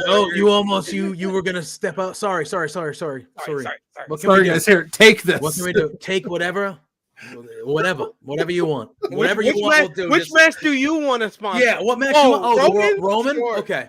Yeah. Sure. Anything you want. We'll pay you. Yeah. Oh god. I'm interested in Logan at Mania. I think that'll be fun. LA Knight. Yeah. I think that would, if you're gonna do one on If they were one, going to that's do the one-on-one, LA one. Knight is still super over. That gives him a big moment. It's not in the world title picture, but has a WrestleMania moment, wins a title, his first solo title. It's against a guy who everybody hates, even though he is very good. And it's annoying how good he is at times. It's like, God, man. Like he just walked off he was like, yeah, I'm going to do this. And he's just unreal. And it's like, you piece of what the hell? It gets annoying, but he's friggin' good. And that's an easy thing that LA Knight will have 100% of the audience behind him. He'll get all those huge pops that he gets. The promos will be great leading up to it, and the crowd will be Jake Paul jumping will out of come their out, seats. punch him, and You never know. You never know. But I maybe I'm too old. I don't know half of Logan Paul's entourage. Like I don't when they I thought that was the when they weirdest thing ever. when they jumped the barricade the last couple times. I'm like, I don't even know who this guy is, and like Michael Cole doesn't even know. He's like, this is some guy from Logan's entourage. And we're like, who? It's like we don't care. Make it make sense, man. Well, another change that they announced on Raw is moving forward. Michael Cole and Pat McAfee are going to be the main Raw announcers, so that's really good. And they announced that Wade Barrett is moving to play-by-play on SmackDown, and it's going to be Barrett and Corey Graves. I'm very intrigued to see how Wade Barrett does a play-and-play. I like Wade Barrett as an announcer, as an analyst. I think he's good. I like him. But I maybe because we haven't seen it, but I've never pictured him as a play-by-play guy. Very intrigued to see how that goes. I'm much more optimistic about that than my original thought that they were going to have Corey Graves do play-by-play. Yeah. So I'm more optimistic about Wade Barrett being able to make that transition more than Corey Graves, which is funny because Corey Graves been doing this much longer than Wade Barrett. But hey, Wade Barrett's better. Solid. Yeah, I agree. Yeah, I agree. So that's cool. Go ahead. I was just saying, give me McAfee and Graves as a team. No, that's chaos. That's chaos. That's pure I'm chaos. just saying it's chaos. Yeah, I'm no happy. I'm happy McAfee's back. I like Pat McAfee. Oh, I'm a big Pat McAfee. I am a huge fan of just his. And I think I don't even care that he gets some things wrong. I know that that was a huge talking point. Like, oh, McAfee doesn't know all this, that, and the other. I actually kind of enjoy that because his enthusiasm takes over, and he's just like, I don't know who this is, but they're badass. Yeah, and Michael Cole, who is been great, and he's been great for a really, really, really long time. I think when McAfee is there, it brings new life to him as well. And I think he kind of shines more than he already does when Pat is there. I think they just work really well. Now, I popped my ass off when McAfee was dancing to Jey Uso, and then Michael Cole was like, yeah, you got to get in shape here, big guy. And McAfee was like, yeah, I'm winded, but, whatever, we're having a good time, or something like that. I laughed my ass off. I wonder what that's hilarious to me.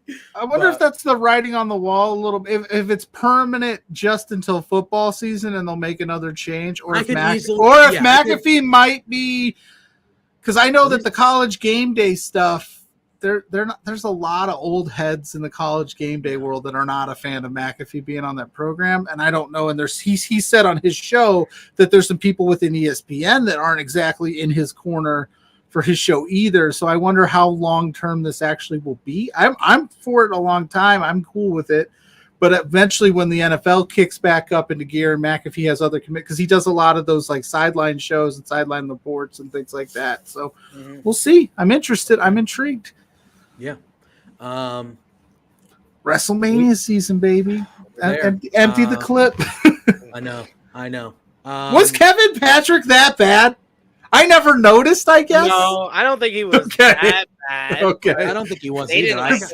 Because they were like, we're removing you from commentary, and then they completely fired him the next. They couldn't give him like the Byron Saxton spot where he's like in the backstage or something. Because I didn't notice. I guess I never noticed he was that bad. Who was the guy, the sports guy that they had last year? Jimmy Smith. Yeah, I had him. I didn't think he was. Again, I must not be paying close attention. Then there was another guy that used to do baseball commentary. They had, what was his name?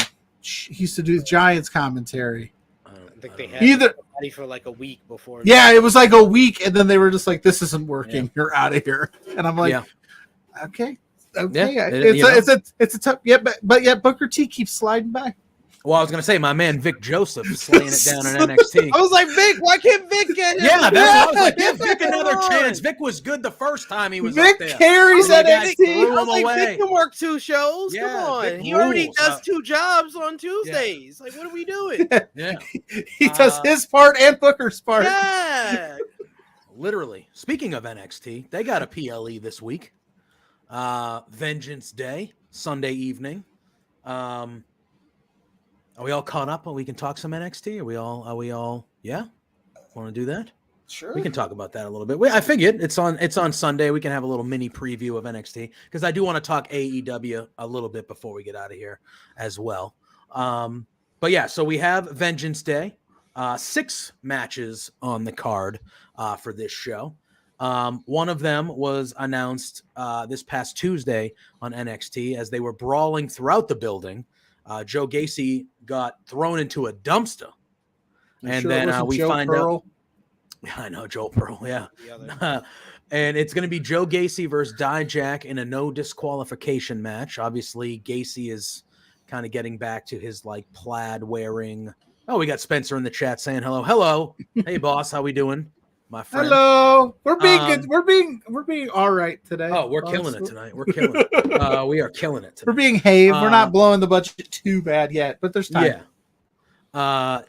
Joe Gacy has gone back to kind of his, just plaid wearing kind of grungy self now that, his little group has broken up. I expect this match to be crazy. Joe Gacy was a hardcore wrestler before he came to WWE. Dijak is from around these parts, so I've seen him wrestle a lot. And I think Dijak has been very valuable to NXT this past year or so. I think he's somebody that could succeed on the main roster as well. He's got the size and the athleticism for it. I'm expecting this to be a pretty crazy, entertaining match. SP3,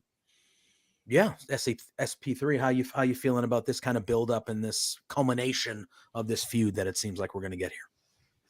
Dijak just seems to have these feuds that I don't know like the rhyme or the reason, and he just continues to stay in the same spot even though I want more for him. So yeah. I'm gonna say he wins because Joe Gacy doesn't really care about winning. He just wants to fight. He apparently just wants to get beat on. He's a masochist now. I don't know.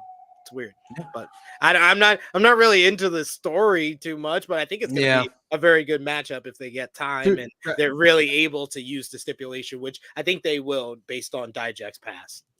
Yeah, Dijak always puts on killer. Like I want to say, I want to say takeover, but we don't call him that anymore. No, I know. I still. He has to take over feel matches. Like he always shows out regardless of where they put him. So yeah, I would imagine. And Scott saying Joe Pearl Gacy. Yeah, basically. So I think Dijak gets the win here. You think so? I think so too. I don't have a lot of in-depth thoughts on this one because, like you said, SP3, it's kind of like it's another one of these feuds where it's like, okay, it's like it happened mad random. Like Joe Gacy was an announcer one time, and Dijak had a match, and Joe Gacy punched him. Then they had a match, and he drove him through a wall. And then the next week they brawled, and then they brawled into a dumpster, and then they made the match a no DQ. That's the whole feud. Yeah. Now we're doing an Vengeance Day. That's literally it, guys. If you don't watch NXT, that what he just said, literally, that's it. That's all it takes in NXT. That's how we got here. Listen, all you gotta do is walk through the parking lot. Just in general, that is a story. Technically, it is. It is. I will say, look, I think NXT has come a long way these past 6 to 8 months. Like it's come a long way, and usually these PLEs they have, they're banger shows, man. They're good shows. So but some of the stories and some of the things that Chase U stuff they did this Tuesday, and I like Chase U. I was praying that was going to end quicker than it did. I was sitting there going, "Wow, I was like, man, is it bad? Is it bad?" And I like those guys. I like Andre Chase. I like that. It's still a miracle that got over 13 minutes. For the love of God, what are we doing here? But I still can't believe that got over. There's just some things that happen on NXT where I'm like, who's this for? Who's this for? Tell me. I had this whole thing, this whole conversation on the TruHeel Heat YouTube channel. I was like, why do they do the vignettes and backstage segments? Man, some of them. NXT. No, all of them. All of them are not very good. Like, they're not very good. Okay. And my friend Jimmy Macaram, I do the review of AEW Dynamite every Thursday with him over on the channel. He said, "Well, they're not actors." I was like, "Then yeah, just wrestle. Then fucking wrestle." That's The what people on the that's main what I'm roster, watching. technically, not all of them are actors either, and it don't feel like. Listen. Very bizarre. Very bizarre. All I know is hopefully Mrs. Pluggo's not. I've seen better segments on certain websites. Probably. Yeah. Some of them look like that, and you're like, is this about to Very cut bizarre. It's some like, why are you scenes in that I this gotta? dimly lit room? What is going on here? They've got. This I is get how it. you act backstage? Like you just what? There's no adults back there going, "What the fuck are you doing?" My favorite was happening? my favorite segment was 2 weeks ago or 3 weeks ago when Blair Davenport and Nikita Lyons fought backstage in the parking lot all the way out to the arena, but somehow managed to change clothes in that spot. And I was like, who's watching this? Like, who's back there going? And then Vic, our boy Vic, was like, they've been brawling since the parking lot since they got here. How did they change into their ring gear? Come on, guys. They took a break. Yeah. Changed it again. They said started truce. fighting again. Yeah, they Truce. was like, truce. I need 5 minutes. We need to get in our. We got to get proper. We got to get proper. All right. Yeah, no, I don't know how old you are, SP3. But I'm like 37, so some of that NXT stuff is not for me because I'm Yeah, not. and I'm not the 38, demo. So I'm like, what? I don't. These are weird. They're I don't weird. buy- I I'm don't just buy saying, it. They're just, just not. But anyway. All right, I digress. Who's Anyway, like, it's like, yes, this was a great use of the backstage tonight. yeah. Has anybody done that? Has there ever been? What I was just trying to say is, regardless of that stuff as part of the show ain't for me. But the actual matches and like the event, That's it's gotten a lot better. It's enjoyable. Their PLEs are really good, and it's like it's not like I will come down from my stance. Not like all the backstage stuff is awful. I do find some stuff weirdly entertaining, but most of them are bad. That's the on the majority point. I would say bad. Yeah. I always look. You two are the oldest young men I've ever met. You know, it is what it is. Yeah, That I is am what it is. definitely a child at heart for being as old as I should be a better adult, I guess. But at the same time, Boring. I would say like this is how I always envision. Like I always view NXT when I see something as weird as that we've seen. It's like, would Shawn Michaels in his prime be like, yeah, I'll go out and do that segment? Yeah, so I'll sign off on He that. would absolutely be like, nah, Vince, I'm not doing that. Are you serious right now? But he's like, you know what? Write it. Send it. It's good. I'm Shawn Michaels, damn it. They're paying their dues. They're paying their dues. Don't worry. Yeah, you got to. World champion Shawn Michaels is like, yeah, I'll do the horse stable segment. I'm in. Oh my God, that was so bad. That was so bad. I was so bad though that I actually found it kind of funny. Where did the tub come from? She jumped into a tub that was not there. It was not there previously. But you know who wouldn't do that kind of stuff? Bret Hart, because he was a good man. Bret was always better. That's why Bret was on The Simpsons. That's what he says. We have a mixed person 6-man tag also happening on this match, on this event. It's the family, who is obviously Tony D, Channing Lorenzo, and Adriana Rizzo. Which every time I hear the name Rizzo, is it just Riz? The Riz. Yeah, they call her Riz. The Riz. Yeah. Get Riz up. Every time I hear the name Rizzo and they say it, all I can think of is Grease. But that's just me. And they're going against Out the Mud. Okay. So Bronco Nima, Jada Parker, Lucian Price, and they are with Scripps. So they've been kind of going back and forth here. So they're having a mixed person, 6-person tag. Obviously, I know the family way more than I know Out the Mud. But I haven't. This was a new angle to me when I watched it but I don't know how long or heated this has been. But yeah, I expect this to be okay. It's going to happen at the show. I don't know if anybody's feeling great about it or how you feeling heading in. I just think this is a pre-show match to me. It feels like could be, yeah. or I mean, or or a come down match or the something. family is the NXT Tag Team Champion. They are, yes. And Out the Mud is going for them.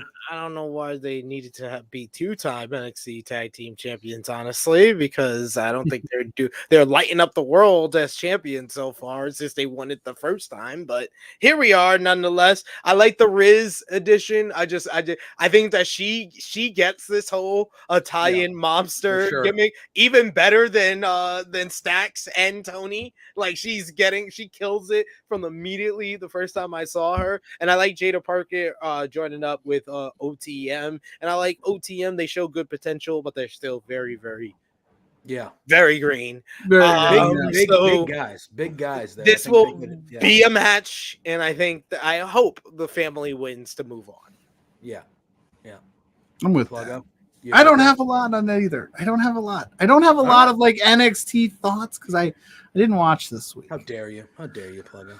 I was Tuesday. What was I doing Tuesday? Oh my god! I don't even want to tell you guys. No, I was watching Ink Master. Wow! I stumbled across Ink Master. No, that's okay. The first two seasons are just like early 2000s. Like, oh my god! And I was just sitting there like I couldn't stop, and I was like, oh shoot, I missed that NXT. I had an Ink Master binge for a little bit of time. I was like, these guys are not good, and they keep. I'm not a big reality TV show person, but I like the cooking reality shows like Top Chef and things like that. Yeah. But you can get lost in those type of shows. You're right, Ophelia. I didn't do my homework for NXT. Honestly, I didn't think we were talking. I didn't think we were talking NXT tonight. I really didn't. Unbelievable. I come back from vacation. This is what I got to come back to. Hey, I did a lot of stuff last week while you were out, rubbing elbows and hobnobbing with the big timers up in Edmonton. I was here holding down the Love Wrestling fort. I'm not saying you weren't. SP3, I worked every day last week. I was on all sorts of shows. He's one of the hardest working guys. I know. We're the workhorses. You're the big star. You're the Roman Reigns. I show up. Not you. I'm talking about JPJ over here on vacation. He's over on vacation. Take a well-earned vacation. I earned that vacation. I put in my time. How dare you? I'm just kidding. Calling me Roman Reigns. I ain't here 3 times a year. You son of a bitch. Hey, he's here more. He's here every other week. I miss like 3 shows a year. For the love of God. God bless. I enjoy life from time to time. That is one of my doing this, but one of my favorite running jokes on this show is he has only missed like 3 shows maybe for just planned out vacations. We always come up with really cool guests to fill his spot, and everybody's like, "Oh, JPJ's on vacation again." Fucking unreal, guys. 150 episodes. He's going to enjoy life before it's no longer.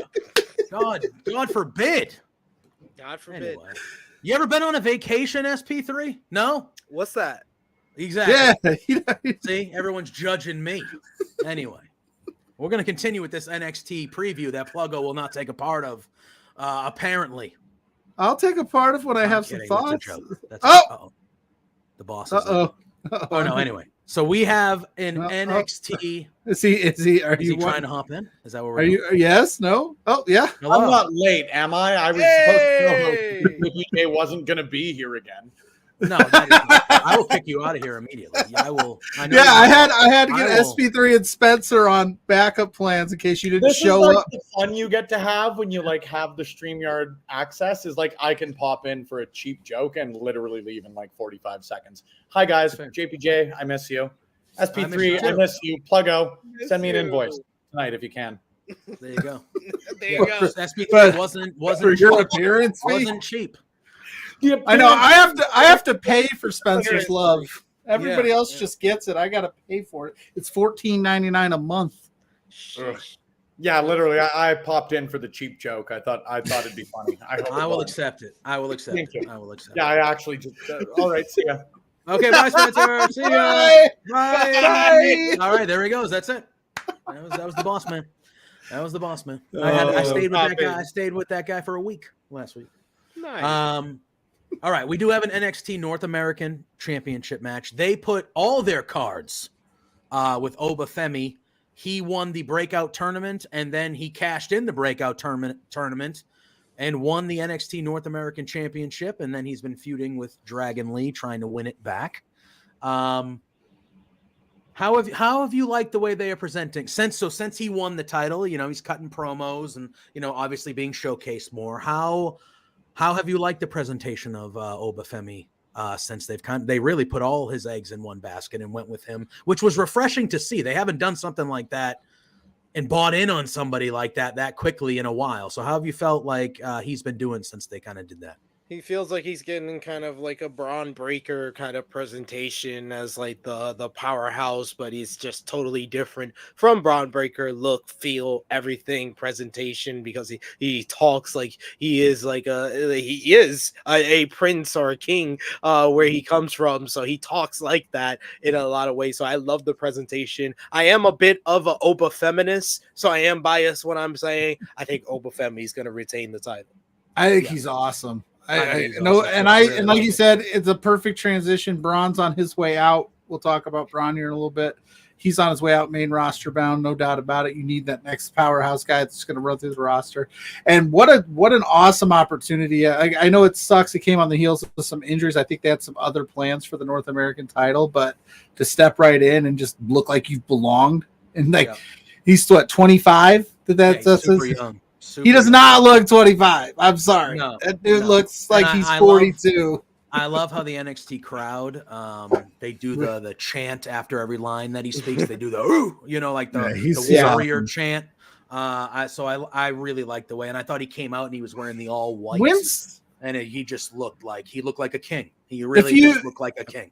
Yeah, and it was like, man, all right, this guy immediately, like he walked out and somebody who doesn't watch wrestling was in the room with me, and even she was like, "Who's that guy?" I was like, "Yeah, correct." And she was like, "Yeah, he's very handsome. That man is very." And that's what you need. You need people to be like, "Oh, now I'm invested."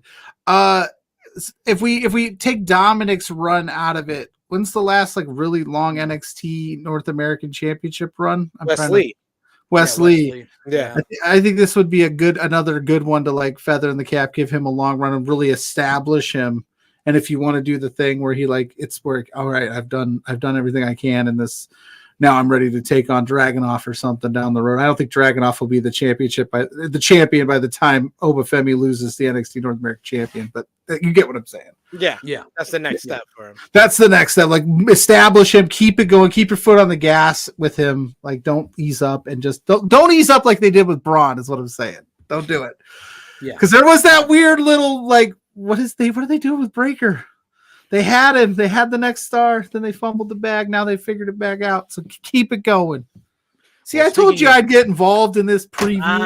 I was just ragging on you. Jeez, Pluggo, take a joke. You can lay it out. Well, you take one. Exactly. You're starting to figure it out. Jeez. Starting to figure out how the show works. Well, speaking of Braun Breaker, we have the Dusty Rhodes Tag Team Classic final. To me, I think this is a perfect opening match on this card. Just have these four go out there and just kill it because they're going to. It is Braun Breaker and Baron Corbin going against Carmelo Hayes and Trick Williams. I assume this will open the show because Trick Williams will be closing the show, which we'll talk about in a little bit. I'll tell you what.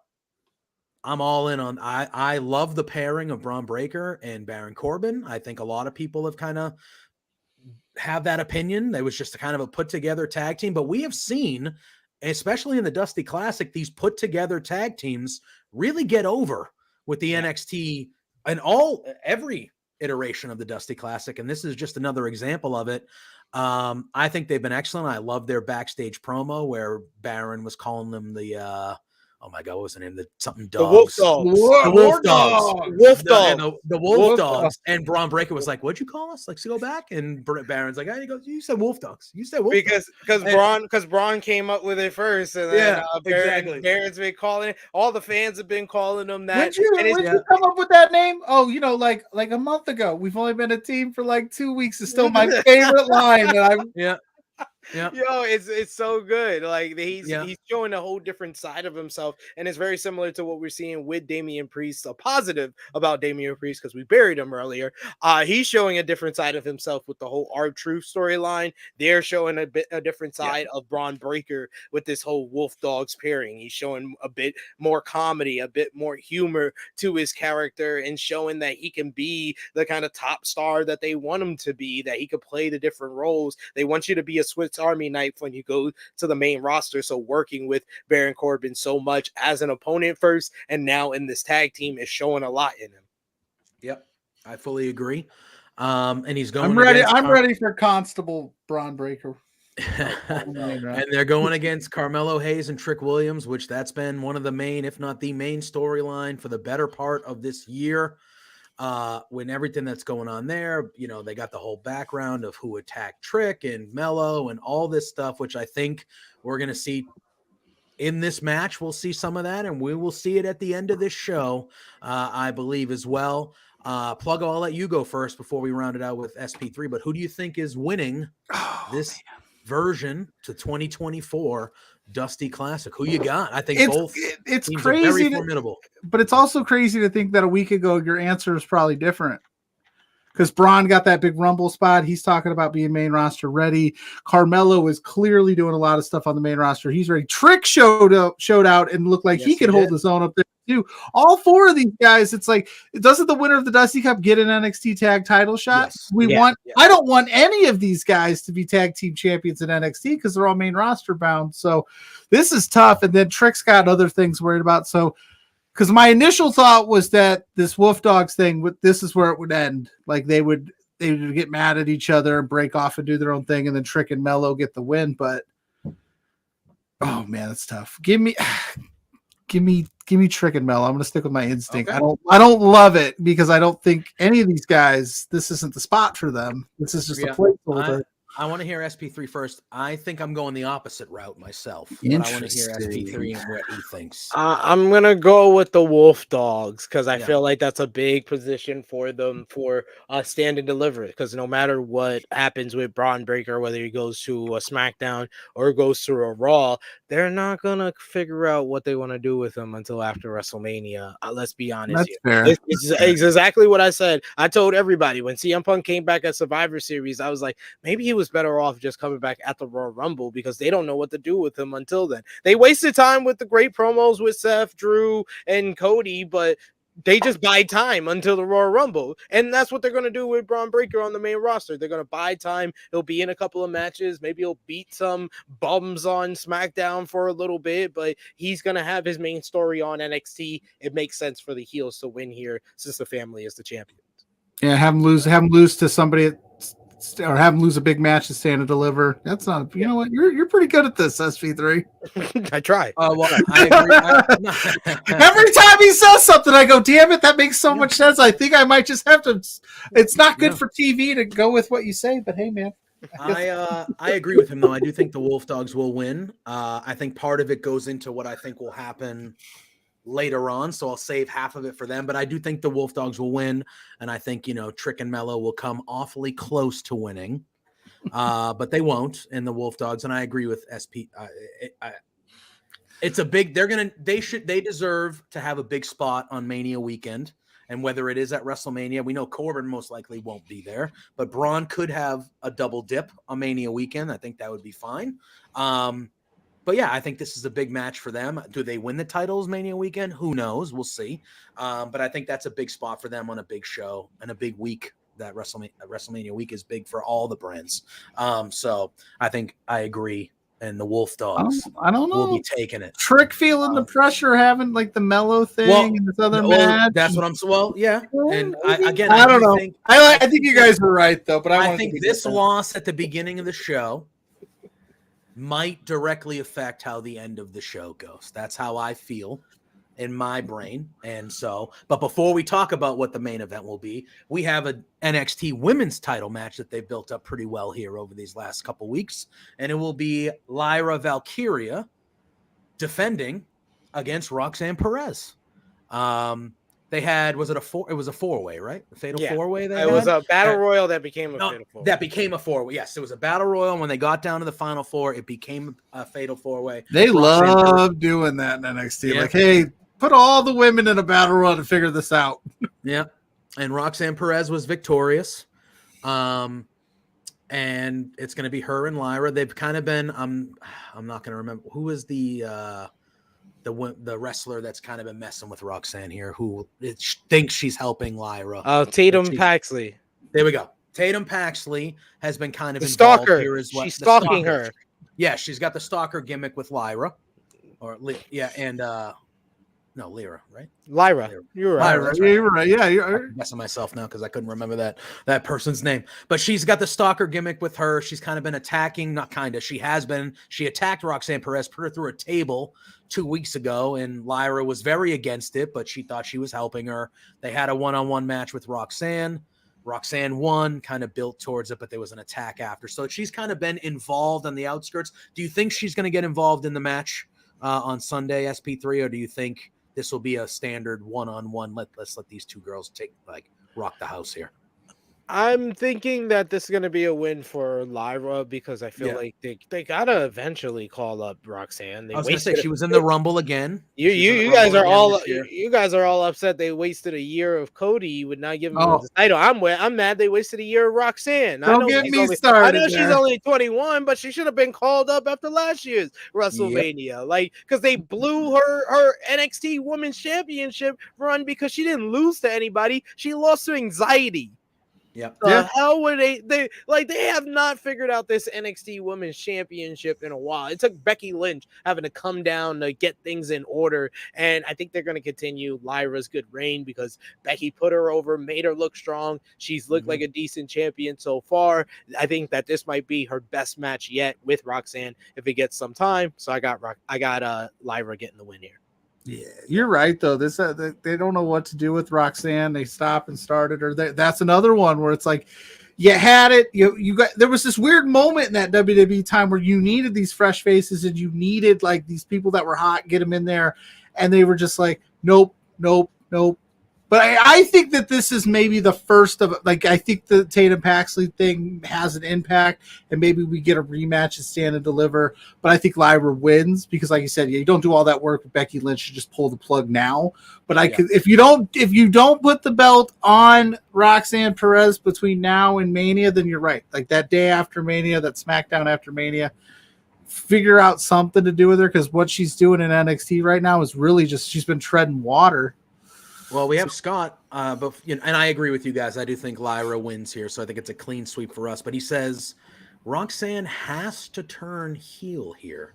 So do we, if they intend maybe to keep Roxanne in NXT through Stand and Deliver, and then maybe have her be one of those, Raw or SmackDown after Mania call-ups or something like that, could we see Roxanne kind of losing this match, which I think we all agree, all three of us said we think she will. Do we see her kind of maybe doing a post-match thing or kind of turning heel? Are you turning heel if you beat a stalker's ass? Is that a heel move? Well, I'm not saying her, but I'm saying do we think she maybe shows her frustration and goes after, thinks that Lyra is working with Paxley, thinks it's all. But again, is that a heel thing to do?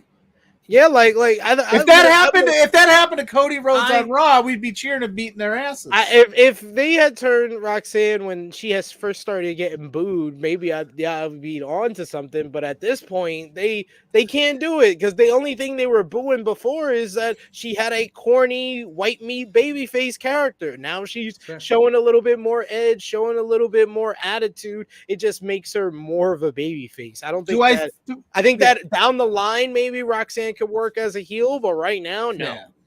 Yeah, this wouldn't be the place to do it, but yeah, she could do it down. That's what I'm saying. Like you don't get to be a heel for taking care of people that are stalking you. That's babyface shit right there, man. I agree.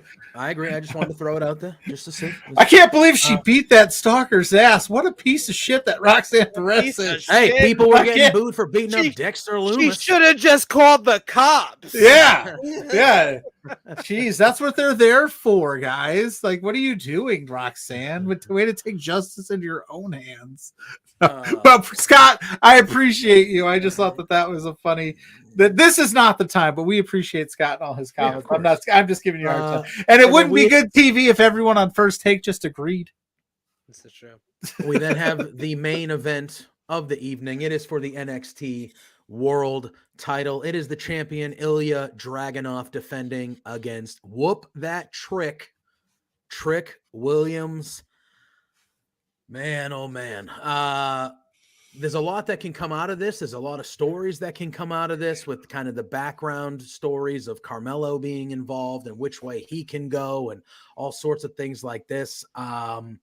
Trick Williams, I was at Deadline, guys. I was at Deadline, and that was CM Punk was at Deadline. CM Punk showed up at Deadline, and the loudest ovation of the night was when Trick Williams won that Iron Survivor match. And even his entrance before, when he came out, that crowd, that is a party, man. I don't know if either of you guys have been able to see that live. If you haven't, hopefully you get the opportunity to do so. When he came out for that Deadline, that whole it felt like I was at this is not a joke, like a hip hop concert show. That's the vibe. Everybody's dancing. Whoop that trick. It's just. Man, it was a moment, and he got the biggest pop of the night, and that was a show that started off with Shawn Michaels, CM Punk, and Rey Mysterio were the first three people to come out at that show, and Trick Williams dwarfed them with the loudness of his pop. He's over. Man, oh man. I think he's going to win it. I don't know how you guys feel. I'll pass it off to you, SP3. I think he's going to win it. And I don't know if it happened because, obviously between this Sunday and WrestleMania Stand and Deliver is a long time. So they can build to it. And I know it's not, you don't want to rush everything. But I could see because they lost the opening match and then Trick having his moment, I could see this whole night ending with a friggin' Johnny Gargano type heel turn from I'm drawing blanks on everybody. Tommaso Ciampa at the end of that takeover. I could see something like that happening to end this show. And then everybody knows, oh shit, it's going to be Trick and Carmelo for the title at Stand and Deliver. Because I do think that's the match. I don't think that's the match.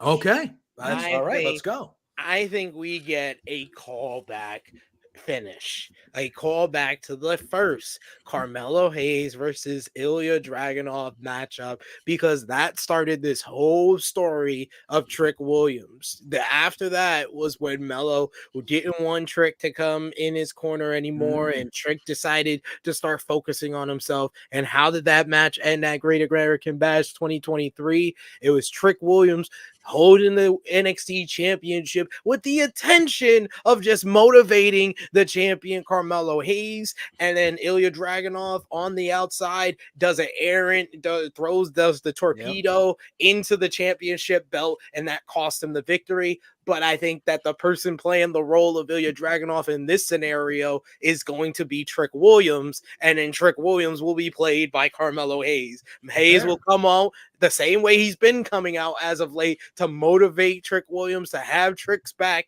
all with the attention. But in the end, it's going to be Trick that goes into the title. That costs Trick. Dragunov retains. And then after the matchup, Melo comes in, hits Dragunov with the championship.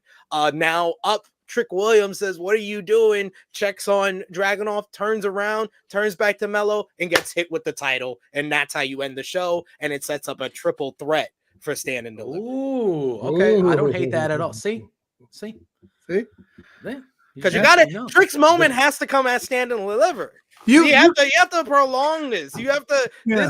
This is just Trick's first opportunity at the championship. You got to get to Stand and Deliver. So you have to have it. Melo screws him, but inadvertently for now until the ending where we see that Melo has been against Trick this whole time, and then it's finally revealed. We can finally say, "Oh yeah, it was Melo that attacked." Well, yeah, Trick. that's what I was gonna say. How the hell are we now month 4 of this That's what I'm saying. story, and we still don't have confirmation of who attacked. It was Mello. It was Mello. Damn it! It has to be It Mello. was Buddy Matthews. No, it was Ricky. Call back to honestly. earlier. Come on, let's be real. I don't know whatever cliche you want to use. SP3 could sell that to me, and I already had an abundance of it. God, you're killing me. Like, because my theory was here was mine before you went on all that beautiful tirade. Mine was Trick and Mello get the W, but then we have this moment where it would be like it's a finite number of people that could pull off the Dusty Cup win and taking out Dragunov in one night. So he comes up short, but because I think we get the Trick and Mello thing. I was thinking Stand and Deliver. We get them, the two of them, just without the belt, but I think it needs the belt. But I just enjoy the thought of Mello turning on Trick at this pay-per-view, and then I get the next like month of them just trading barbs. But I don't know how you get the belt off of Dragunov with a not 100% Trick Williams. Well, the way SP3 said is a great way to do it, because then you go going in as still the champion. That's a good way to do it. And that's why I was like, well, because to me, it was always Trick winning at Stand and Deliver and kind of crowning him. And then I would expect that Dragunov and Carmelo should fully be up on the main roster after that. So I was like, oh, maybe Trick does win. And then Carmelo gets really jealous and goes, all right, I'm not hiding this anymore. F you. Boom. Takes him out to end the show, and then it's like it was Mello all along, son of a b. Scott saying no way, Mello. But it's a good pull. That's true. That's a good way to pull it. That's a good way to go. I think either way. I mean, I think all three of our ways that we said would work. I just don't know. I just don't know how you have a not, because Dragunov has beaten, no offense to Trick, I'm not saying this in any slight, far more superior opponents on full rest. Because he's that good. He's gonna show the heart of Trick that he's still in it, and it takes the errant blow from Mello. But sometimes people come up short. Heart only gets you so much. Yeah, exactly. And I think that'll be, that's the way they can go. You can come up short, and then it's all right. Well, now the build is to Mania for him to finally get over the hump, and then the Carmelo thing happens, and it adds another layer, and it's like, great. Not only am I trying to win a belt, but I'm going against my brother. I'm loving the all of a sudden we're talking about, is Trick actually better than Mello? Is Trick gonna have a bigger, because like a year ago it's like, oh, just Trick Williams guy, what's he doing? Mello is so far ahead of him in the ring. Oh, yeah. I can never fully say that, but I would say that Trick is more charismatic and he's better on the mic. And I think that he has more of the organic he's a totally different, but he is the next generation of the underdog NXT babyface hero, like the Sami Zayns, the Johnny Garganos. He is totally different from those guys. He has a body that those guys wish they had, but he is a underdog because he came in here like you were playing a freaking new age wrestling game and you were a CAW that had no moves. He was literally doing stomps for 90% of his matches. Like, I was like, him, Lash Legend, and Grayson Waller. When I first watched NXT 2.0, I was like, well, they're not very good. And I have seen them, all three of them, go from like total shit to like shit salads. And like it grew into a nice fine tree, like the tree of life in Loki. It's crazy. 100%. All right, we're going into a little bit of overtime. Just in general, we don't have to dive in deep. We'll definitely, obviously, have you back on because I would love to talk more AEW. If you'd like to come back with you, yes, obviously, if you would like to come back on. But how are you, just in general? How are you currently feeling about the AEW product? Because I know you made a comment at the beginning of the show. You're sick of watching Dynamites with 2,000 people in a 10,000 seat arena. So, just in general, how is AEW making SP3 feel nowadays? As far as what they put on screen, as far as what happens in the ring, they give you good to great wrestling on most of the shows, so I can't complain too much. I feel like the biggest issues in AEW are more logistical, like live events. Why are you doing 10,000 seat buildings when you're only making 2,000 seats available? Like, you're basically like giving up before you even try. Like, you're not even trying to pack the building or make it look good for TV if you're going to 10,000 seat buildings and only selling 2,000 seats. And it's weird because it's like WWE in the late 2010s when they could sell all these pay-per-views, SummerSlam, WrestleMania, all sold out. But when you go to Raw and SmackDown and you look on social media after those shows, you'll see all the empty seats. And now it's like that for AEW, where Dynamite and Collision don't sell out, or they're in 2,000 seat buildings with 10,000 seats and 8,000 of the seats is empty. And then on pay-per-views, they can sell out 15,000 months in advance. It's very weird. It's very complex, but they need to make adjustments. They've started making the adjustments by letting go their live events person and putting in a new person. And I know it's going to take time, but they got to work on the pricing. They got to lower the pricing, make it more affordable, and stop basically penalizing people for getting tickets early, because they get tickets early at a certain price. A lot of people don't want to pay that price. So then when it gets like a week out and you only have like 1,000 seats sold out of the 2,000 you made available, then you go 2-for-1 specials. It's like, oh, well, screw the people that got tickets early. It's like, so that's not good. It's so complex and it's just so dumb. It's just like, fix the pricing out first. Start running 5,000 seat buildings. Like, it's simple things, but they got to make those adjustments. So those logistic things, as well as like booking things, it's just some decisions for the booking just really shake my head. But on the other hand, the women's division has never been better in AEW. Yeah. Like, it's it's so much difference. And Timeless Toni Storm versus Deonna Purrazzo is the most effort they have put into a women's division feud since Thunder Rosa and Britt Baker. Like, the vignette they did telling the story about the tattoo, oh my god, her on commentary saying, I love coming to New Orleans. They gave me beads when I got here. They weren't for my neck. Oh my god, like, Toni Storm is just on the money as a character right now. She's great to watch. The wrestling is always good. Swerve and Hangman going after the world title. I love the addition to the world title. The rankings, I can have my thoughts. How do you feel about the rankings coming back?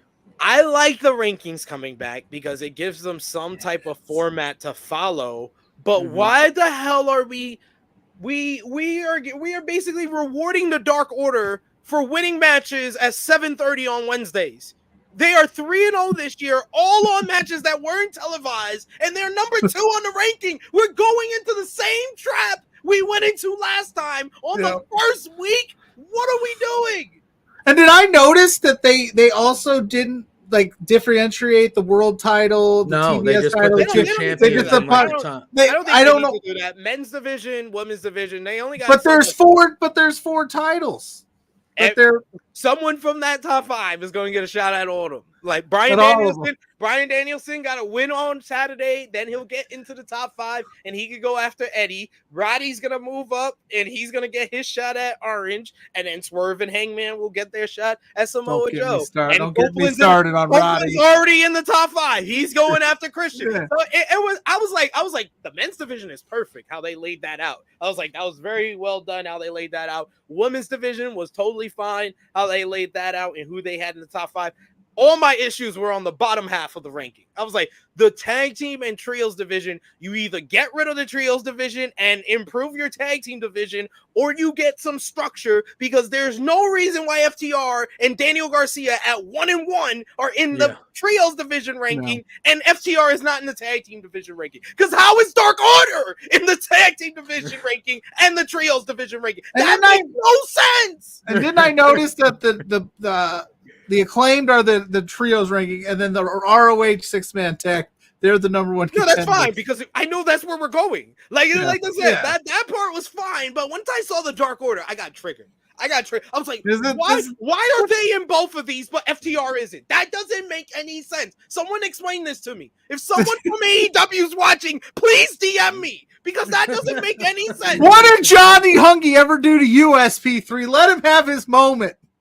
Oh, no, it's fine. Them in the Trios division, they won a match on TV in the Trios division. They have not won a match on TV in the tag team division. Why are they number 2? They're winning matches on AEW Dark because we ain't showing that shit. No, they're winning matches to get the crowd excited for the show. That's the matches they're winning. It's Hey, hey, first but- match but- of the but night. when Let's go. Let's get SP jacked up. Let's happen. You But know? they Two used of to. his 3 wins is over Brandon Cutler and Colt Cabana. There's no credit for quality of wins. All right, I actually said this when they brought the rankings back. JP and J was I think you were on vacation. We talked about we will gladly be on the rankings committees. SP3, you can join us.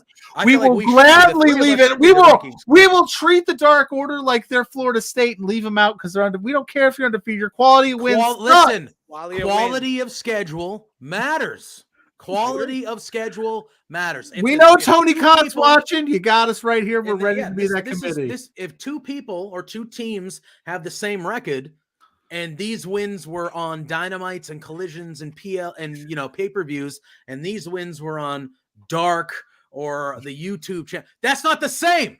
That's not the same. You're saying I had to go through, the Lucha Brothers and get my ass kicked. State is beating FAUU in week 3, 63-7, but Alabama is fighting Tennessee and beating them by 7, and they end with the same record. I'm taking Alabama. They beat a team that I know. They need to take advantage of having their YouTube channel. They don't have YouTube shows, and they need to have the talking heads like Will Washington and Aubrey Edwards and Tony Schiavone talking about the rankings like this. 100%. They need to be like a ranking show weekly where they're discussing and you can keep it in the kayfabe kind of if you want, but they're discussing and they're. I actually would like it if they didn't keep it like they were like this is the rankings that they put out. Yeah, do we agree?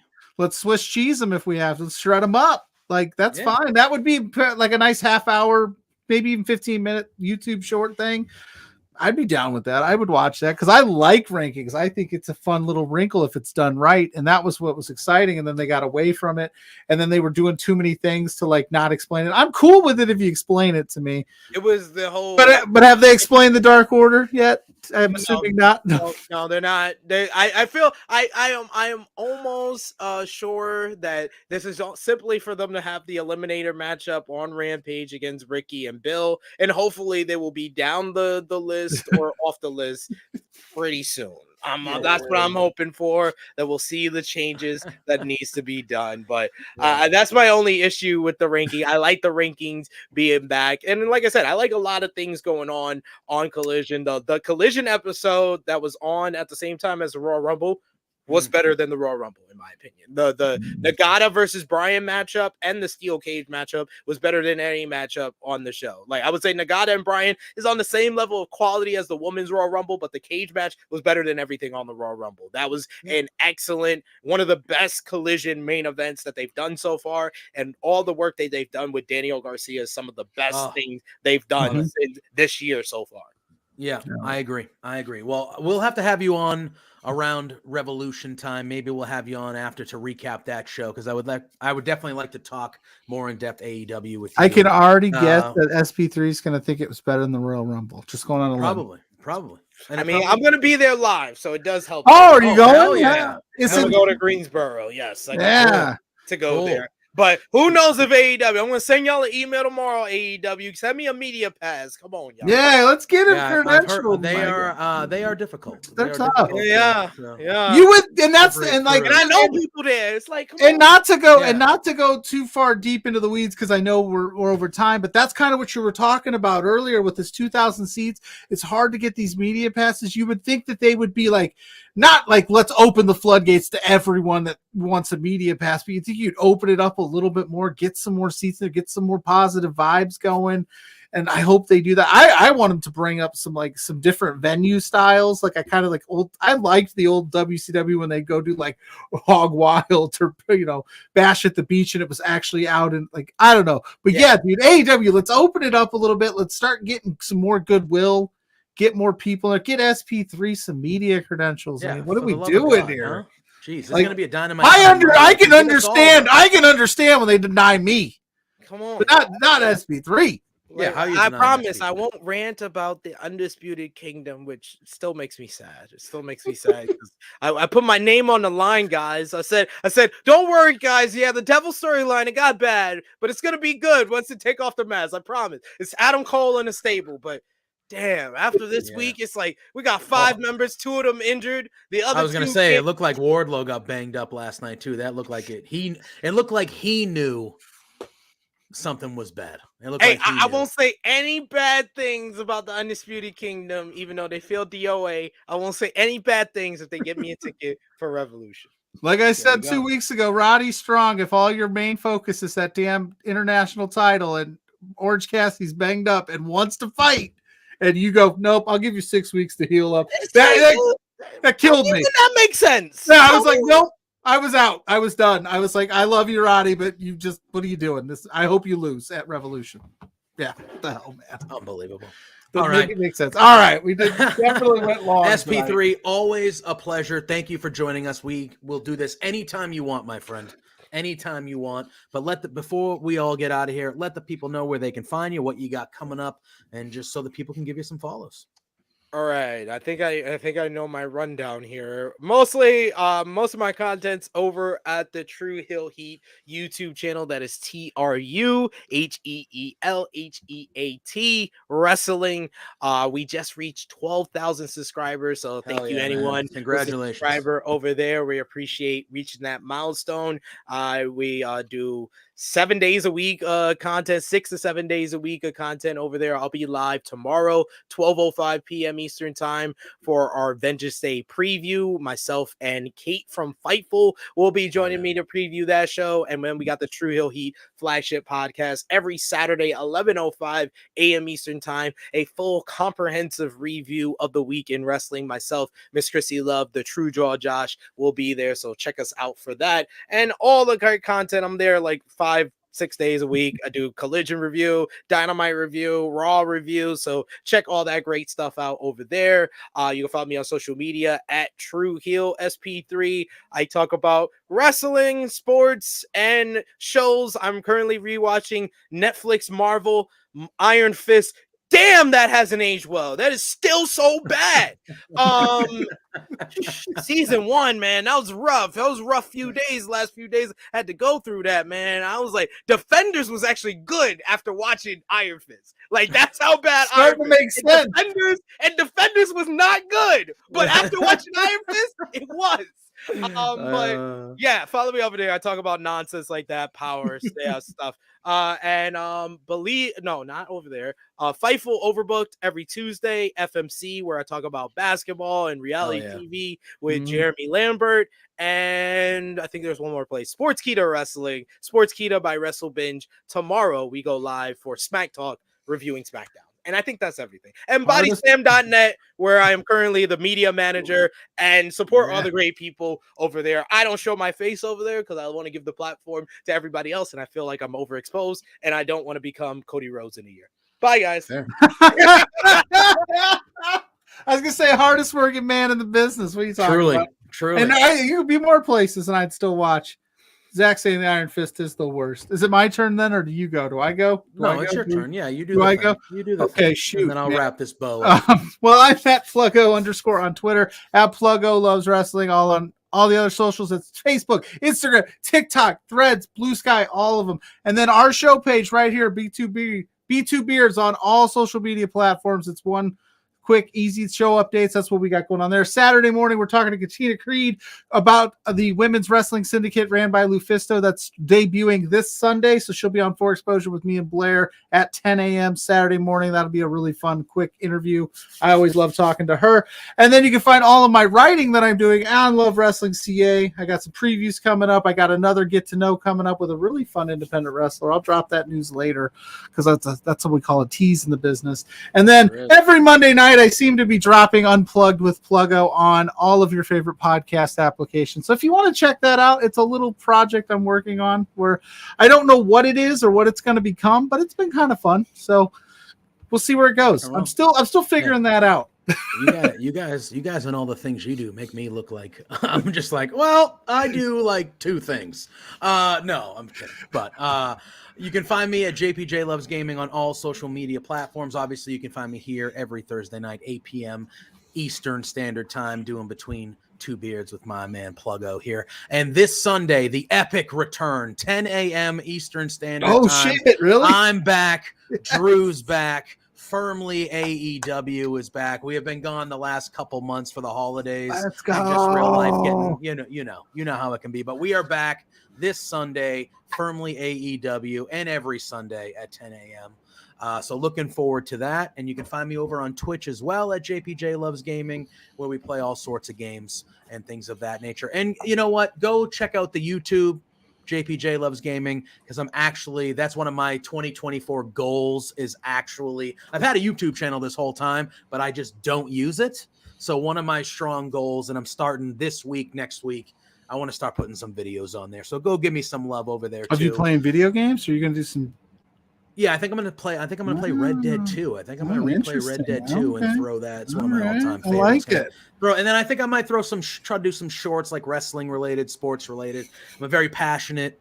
We were talking a little bit of basketball before, but I watch all the sports. As you guys know, we chat on here. I hate my baseball team, so I think a lot of rants will be about the Boston Red Sox and how cheap their owners are. But anyway, I'll save it for that. But yes.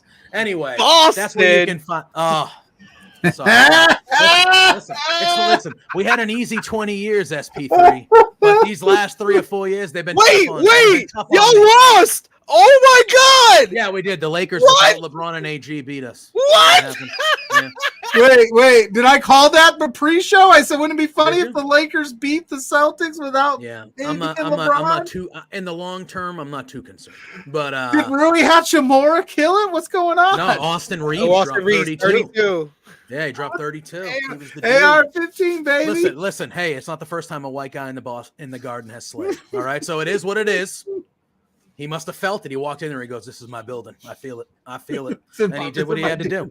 He did what he had to do. I feel the ghost. Listen, he felt he's like Larry Bird. He was like Bob Cousy. All of them. And he was like, this is it. He's like, if I played here, these people would love me. That's what he said, for better or worse. Anyway. But yeah, Boston. But yeah, so give me a follow, give me a love. But more importantly, thank you for tuning into the show. The chat was on fire tonight. SP3 was on fire tonight. We were all on fire tonight. Thank you all for watching. SP3, thank you again for being here. We'll have you on very, very soon. For now, we'll see you next week. Say hi to Sue. Here she comes. You know the drill. Peace out. Hey there, PLUGGO and JPJ. It's Trent's mom, Sue, and I have a bone to pick with you. So, I understand that you guys are being real idiots and spending your entire monthly budget. You've got to be kidding me. This is not the way to be when you're trying to run a business. Your boss, Spencer, is really pissed off at you. I'm pissed off at you. You have some nerve. Get a grip. You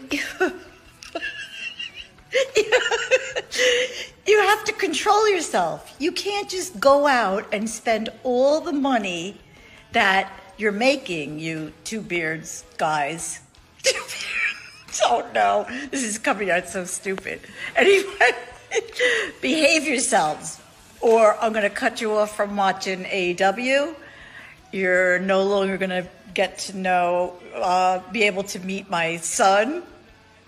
What? Or me.